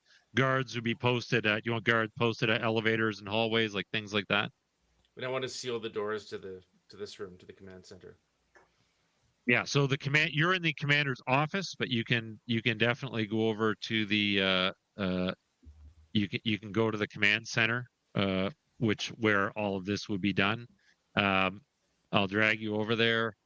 I guess I don't need that picture of Connie. She's not really around anymore, thanks to. It's just You're welcome. You're welcome. Anyway. we just assume the legs are not there. Yeah, that's right. But before you leave so his safe is in his office. You have the key to his safe. Do you check the safe? I'm assuming our XO would. He was going there for the contingency. There's contingency instructions.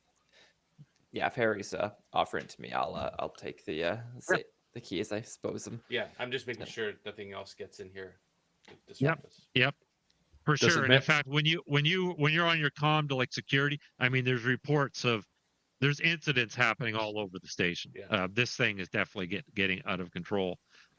So you open the safe. Inside is a data fob that you insert basically in the command console in the command center,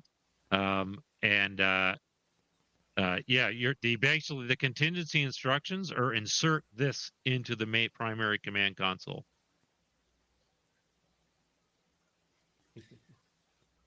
The question is, when you get to the command center, do you do it? I'm going to remind you. Just going to remind you guys. Sorry, my dog is caught up in my. He walked past me and he got tangled up in my headphone. I'm just gonna drag you here. Going to remind you of just a couple of things. So one is the CMV Edward Drake is in orbit. So that's the ship that brought you here. The other thing, which I will let you know, is on the command center level. There is an executive bunker, and the executive bunker is basically where executive officers can secure themselves. It's almost like a safe room, right? So I'll drag you to the command center. So the question is, there are other staff in here that are working, but the question is, what do you do with the what do you do? Do we have any idea what the key fob does when we insert it? You do not. But the instructions are in the case. In fact, it probably would specifically say, in case of containment breach of primary lab, insert fob into the main command console. What does it say, Alex? What does it say? What does it do? I don't know. Is there any like computer systems or terminals that I can access and using my own credentials on the facility attempt to figure out what the protocols are for No, all the data for the protocols is on the fob, so it doesn't exist anywhere else other than in the data fob. And as soon as you sorry, go ahead, doctor. The doctor's just looking pensively and says, "There is a small but non-zero chance that will release the canister. What else would it be?" And this canister, doctor, it evidently will be quite effective on the specimens. Yes. What would be the effect of this microbial on those of us who are not infected? Are you familiar with it? It does not distinguish between species. The only thing that I would say is that the safe room is sealed. It's a sealed system. The bunker. Everyone in this.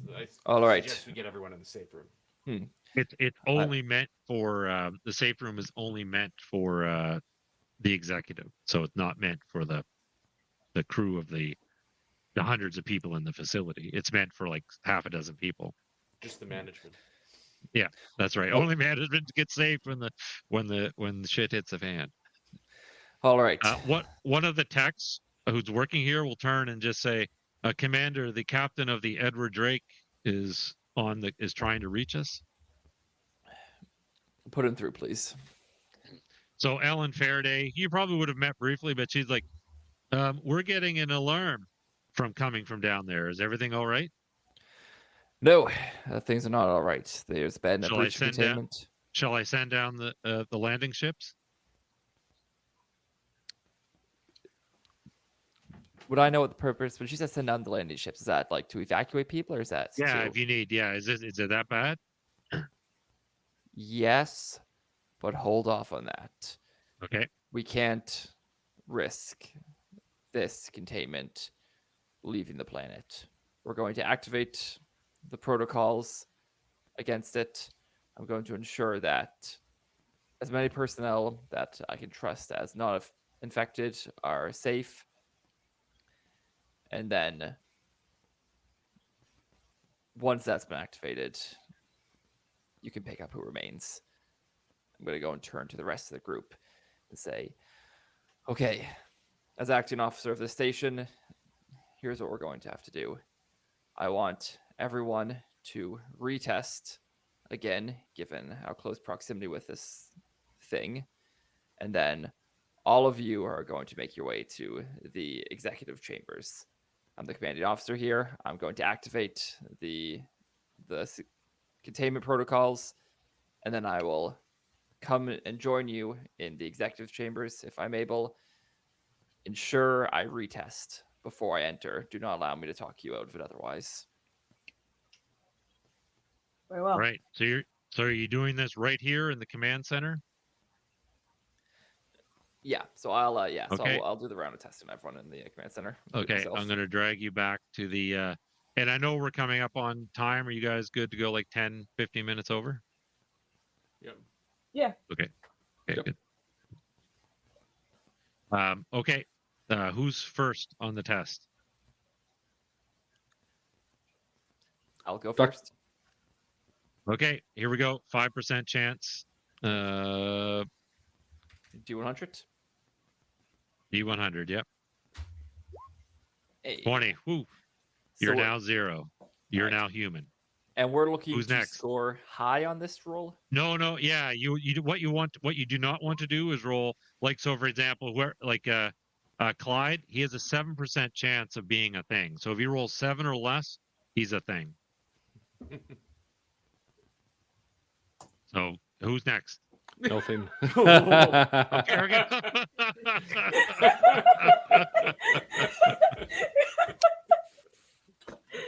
So as you, Dr. Bell has been doing a great job pretending. I mean, she was even administering. Well, like, was she actually administering tests to the Romulus? Now you're not so sure, because as you go towards the Dr. Bell's like, Like suddenly head explodes and tentacles start thrashing. I'm sorry, Perry, but we're at I the knew end. it. mean, I knew it. I you know, knew it. I was Light her scaring the up. edge the entire game. It's fine. All right, just for fun, I'm good, Perry. I am going to let you. I'm going to let you control your thing. So, All right. the yeah, who do you have a vendetta against? I'll just Vendetta? grab a rant. Not I don't have. really, but I whoever's don't have. closest to me. I don't have a big gun. Oh, perfect. She kept saying, "Oh, it's okay. Where's the canister?" I mean, she's just masquerading the whole time. So here's the deal. So this will be the Perry thing. In the chaos, remember you have that data fob, but we are going to roll initiative. So Perry, you roll, and somebody roll for the other group. So Perry, go ahead. All right, that's a D10, right? D10. Yep. And I have a bonus to initiative. Can I add that to Yep. this? So you can add it. So So do Perry I, only so- has a 4, 11. Okay. So Ryan, go ahead. So all of a sudden, Dr. Bell's head explodes and tentacles start thrashing out. As soon as the test. In fact, it seems like Dr. Bell may have not even been even aware of this, that he was a thing. Sorry, Doctor. Lighten them up. Flamethrower time. So so I'm gonna go with Clyde first, because I have an ulterior motive here, because there's two situations in which you're going to roll your percentage thing. One is if you get tested. The other is if you feel like basically you're under threat. So because Dr. Bell has exposed themselves, if you're a thing, it would make complete sense that you would just go as well. So could you please roll your 7% or less to see if we now have two things? Join. Hell yeah, sorry. baby. No, you rolled a D10. You rolled a D10. You didn't roll a D100. So Oh, I was going to say, so you got to roll a D100. Yeah. Oh damn! You are not the thing. I know. I could tell you wanted I to wanted be to the thing. be. I wanted to be the thing. Darn. We might as well go down. So you can now act, and then we'll go to Harry. So what's your actions? What's Clyde's action? Yeah, Because I all of know. a sudden, Dr. Bell becomes the thing. Yeah, it's like I knew it. I knew that nerd was the thing. I knew it, and I'll just take it and go bam, and yeah, try to do exactly what I couldn't do to the walking spider head. So are you You're firing that laser? Yeah. In the command center? Yeah. Okay, right. Skull die, please. I failed that anyway, so let's see what it You failed the roll. does. All right. Skull die. No skull. So you fire it off. It doesn't destroy any equipment, but it shatters. It cut. The glass that's around the perimeter shatters. Next up is Harry, but we have to determine whether Harry is a thing. So your odds of being a thing are 4%. So pretty low, but go ahead. 90. You're not the thing. What's Harry doing? I'm gonna shoot Perry thing in the. Okay, go ahead. Give me a roll. Are you using a flamethrower? I'm using my pistol. Oh, pistol. Okay. So that hits. So that's a hit. So Perry, the effect that I've been doing on the things that get hit with like non-lethal weapons, to them is they just suffer a penalty to their actions. Okay. But because you lost initiative, Alexander gets to go. So Alexander, you were going to put that fob in. Are you doing that? oh, Put the fob in, sir. I'm going to light her up with a flamethrower and then. Oh, is he okay? You swing around. Yeah. And give me a roll. 48. I have small arms proficiency, so that would be a success. Okay, you do have to roll the skull die because you're using a crazy weapon in a place where it's not meant to be used. No skull. So roll some damage. So roll 4d6.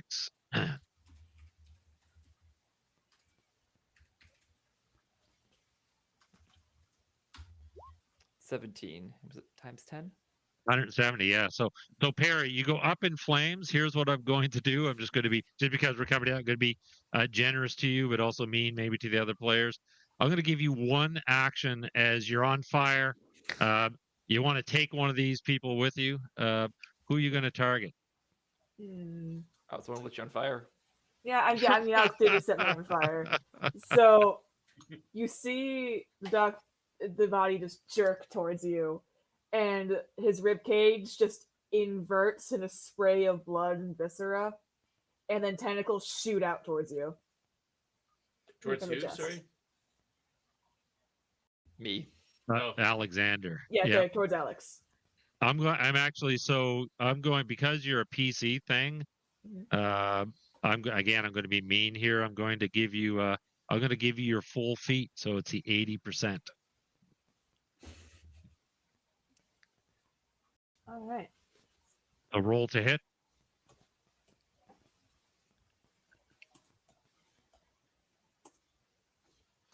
35.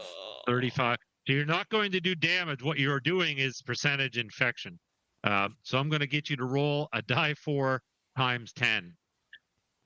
Ooh. Is that me or Alex? No, that's you, Perry. Go ahead. All Yeah. right.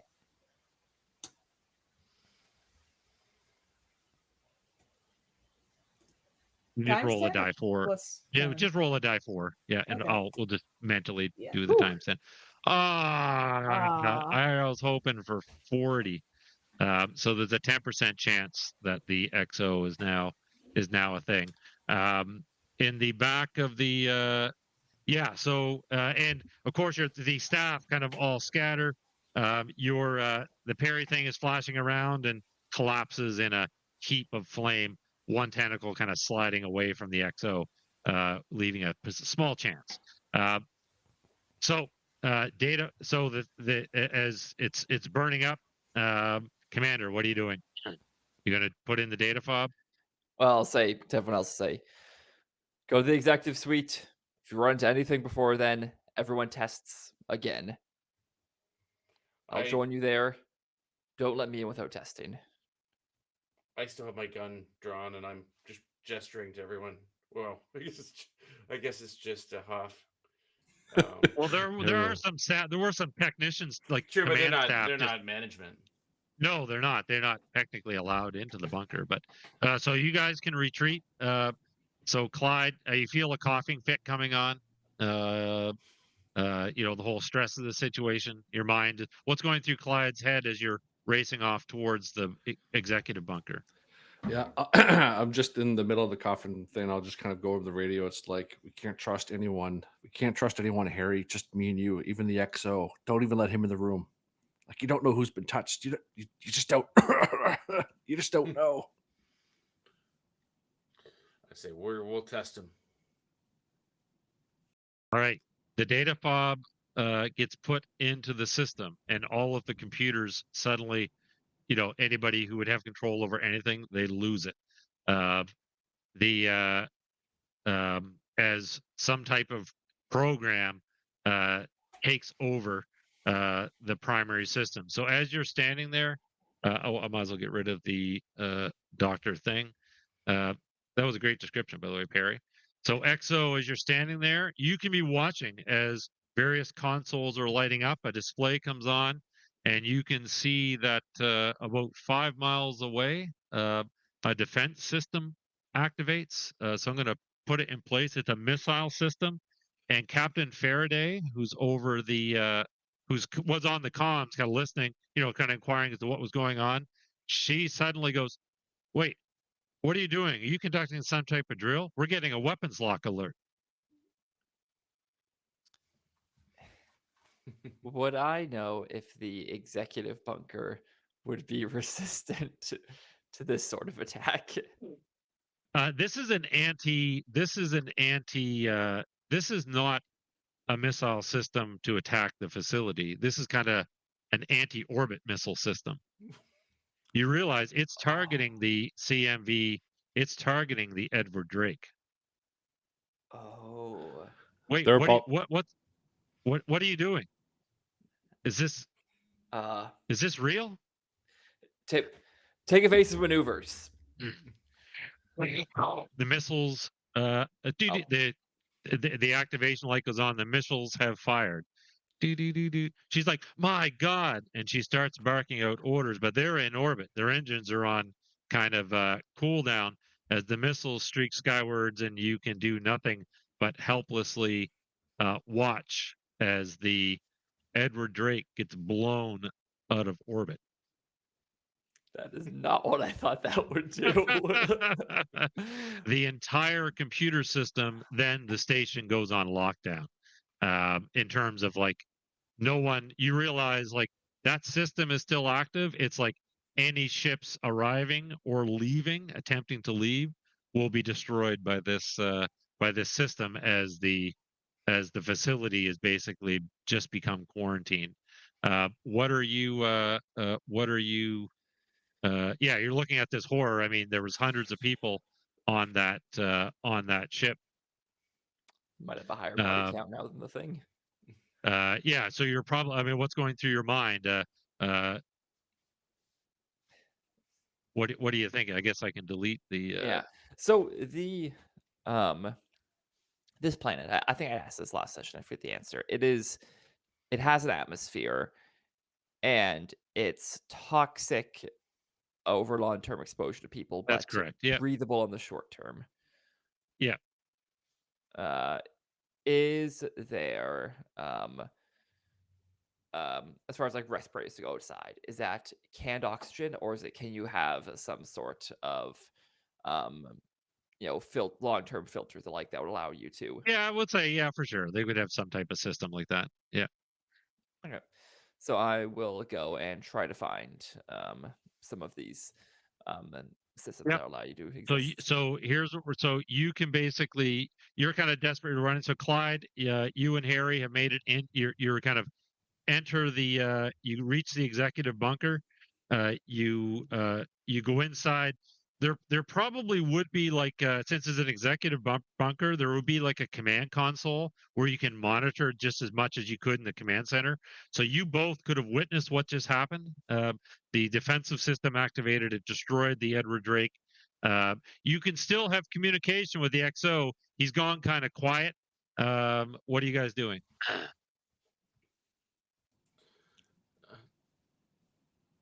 Commander, what's our status? Did we just see we shot down the Edmund Drake? You marooned us on this planet, sir. That appears to be accurate. Moving forwards, I'm going to come to bring respirators to the group. We're going to have to vacate the station and move outside the effective radius of the AA defenses. Well, you kind of are desperately kind of, your mind is racing. You're grabbing some things. You're kind of hatching this plan of going out onto the planet. And when you turn, someone is standing there, staring at you, and you can see. You would recognize. You never met him personally, but you could recognize from personnel files. That is Dr. Sinclair, and he just basically looks at you with kind of a blank expression, and he's like, "All we want is to be free, Commander, to be free, and to be allowed to multiply." And he will basically explode into, he shows his true kind of self. And the only impact of this scene is I'm going to allow you to reach the. So basically, whatever happens off camera. So the next scene is reach the bunker door. Clyde and Harry are on the other side, and I'm going to drag you back to this screen, and I'm going to ask you now to roll me a die 4. Me? Yeah. All right. I'm going to make that a 40%. And because it's 40%, and in all this confusion, I'm going to add another layer to this. You don't know what you did with the tester, whether you actually lost it or whether you consciously discarded it because your thing remains to be seen. But you reach the door. So Harry, you and Clyde on the other side, know that there's a 40% chance that the XO is not the XO. Yeah, and I don't know. So my intention was to leave the tester with the secondary group, only because if they ran into something, I want them to retest Oh, before they okay. I enter see the what you mean. Yeah, facility. so they have it Yeah. inside the bunker. Yep. Yeah, But do yes, you I want want to them to open test it. that? So I guess the question is, do you want to open that? Do you open that? I guess we'll kind of close on. So the XO reaches the door. Harry, you and Clyde are on the other side, and he's saying, "Let me in, let me in." Did Sorry. we Got have the any rebreathers. did we hear this or monitor the Dr. Sinclair showing up at all? We'll say you would have heard a struggle. And the door is Yeah, well, already you know, so the yeah. like I said, it's a meta mechanic, but that 40%, you can act like you know, like your character knows that there's a 40% And chance. we've already sealed the door, right? So we'd have to open it up. You to let close it, him in. you'd have to unlock it. Yep. We're not opening that. Um, We're not opening that, Harry. No. He's gone. Look what he did. Look what he did. Our only way out. He blew it up. He's one of them. Does the XO have anything to say about this? As Yeah, you can hear, you actually hear in the distance more of those unearthly shrieks and howls as the things are closing in on your position. Dozens of them. Look, I'll miss you, old friend. Miss you, buddy. just to be clear, I'm not here to come hide with you. I'm here to get you so we can leave the station because you're not going to be safe in there. That's what a thing would say, sir. I cut the communications. You don't want to hear his pleading anymore. Best of luck, friends. I'm going to leave 2 respirators. Because I assumed I went. I grabbed 3 of the respirators. Yep. I am going to leave 2 on the foot of the door. I'm going to take my own respirator, the flamethrower, and assuming I'm not infected and don't have ulterior motives, I'm going to put in a respirator and try to escape the facility and get outside the effective radius of Well, the here's what we'll do as we do the final scene. So for the commander, you can, I guess we'll roll your percentage to see whether or not you're a thing. So it's a 40% chance. And if you make this roll, then the XO escapes the station. You have the rebreather, and we'll let you do a kind of a wrap up narrative after I finish with the others. So so go ahead. 40%. Do you join the unholy choir that's now in control of the station, or do you make it? 73. 73. So the XO makes it out of the facility. You guys should have opened the door. The thing goes to 0, and we will close on. So inside the bunker, you can hear the kind of the unholy choir outside, but you're safe. I mean, this door is not being breached. What are Clyde and Harry, those kind of those moments after you've made the decision to seal possibly the XO's fate? What are you thinking, or what are you doing? It's a difficult decision, but I think we did the right thing. How much food resources do we have in here? Like, we take an inventory. Yeah, you're going to now take inventory of what you have. You can basically it's a bunker. You figure this type of thing is going to be good for like months. But as you leave and you kind of go to check out the storage area, and kind of you're just doing your security thing. I got to take an inventory of stuff. What's Clyde doing? I'm realizing that this is a closet that we're in and we are not getting out. And I just kind of plunk down. Probably have a coughing fit. Yeah. Look for my inhaler, which I probably dropped along the way. And yeah, So you plunked. You still have you still have the laser, right? You're resting it in your lap. Yeah, I'm looking at it and I'm thinking about it. It's like, so from the closet so there you're in that closet, but there's another storage room where the supplies are. That's where Harry would in. From that storage room, you hear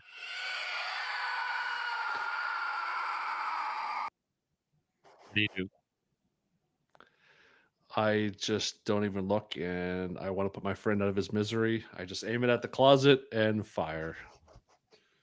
The door as the door opens. So basically, as the door opens, you will actually see the Emma thing was in here waiting for you. But the final scene will just be you firing, the thing scream, and then we're going to switch to so the XO kind of gets the prior to the fade to black. The XO is trudging across the planet surface, so you can narrate the ending. What happens to the XO? Well, what the XO was hoping was going to happen to XO was that he could, because this is the only facility on the planet, correct? Correct. Yeah. All right, so But yeah, there'll be ships coming. There'll be a ship Yeah. on the way. yeah. So what he's going to attempt to do is, assuming he knows uh, he's going to make a guess at what the effective radius of the anti-aircraft batteries are, and is going to attempt to hike outside of the radius or get behind some mountain or other large structure, and then attempt to write help in stones, essentially. So His you basically just gotta, you get as far away from the facility as you can, and you're gonna ride it out until a ship arrives. It's not a great plan, but it's the best I got. Well, at least you survived. Well, Clyde's fate is predetermined, and as you kind of slump down, you will get so you probably still have your PDA. You will get a transmission, essentially, that the UESS Vulcan, a battleship, was en route. So it's like, ETA, 6 hours, 25 minutes, and you just kind of wait for your fate to be determined. And that's where we'll fade to a black, because we apologize for going over a bit, but that's where we will end the things. Awesome. So yes, and I know I cheated you guys narrating kind of the thing at the end, but hey, it's the thing. There shouldn't be any survivors, or only one survivor. We learned our lesson, I think. So thank you, Perry, for you did. Yeah. Saved Alex's life. Happy to get Absolutely. things.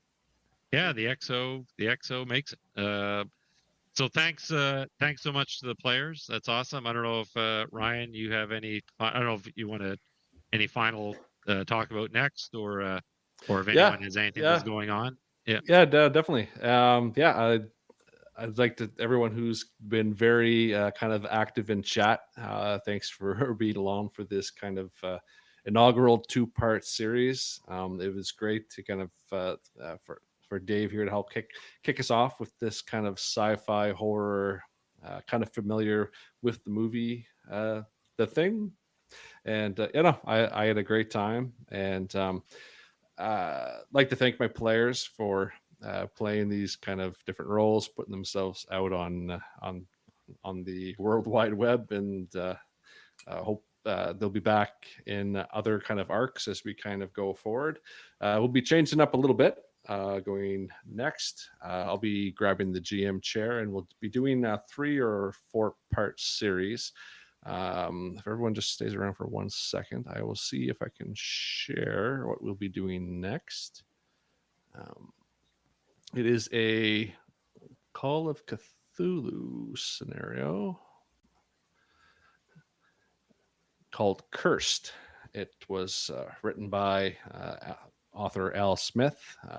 People have probably seen him on Discord. His name is Diesel, and we'll be some players here will be joining us, as well as a few others, and we'll be tackling this starting on June 9th, 8 p.m. Eastern. Kind of the same format. We'll do around 2 hours on Twitch, and we'll see where see where we go with this, and just continue to tell stories and just have a hope to entertain and have a good time just gaming on. But once again, thank you for everyone here, Dave from the One Shot RPG system, and Cameron, Perry, and Ryan too. from the Illusion Horror and Con. And with that, I'd like to say thank you, and we'll see you in 2 weeks. Bye, everybody. See ya.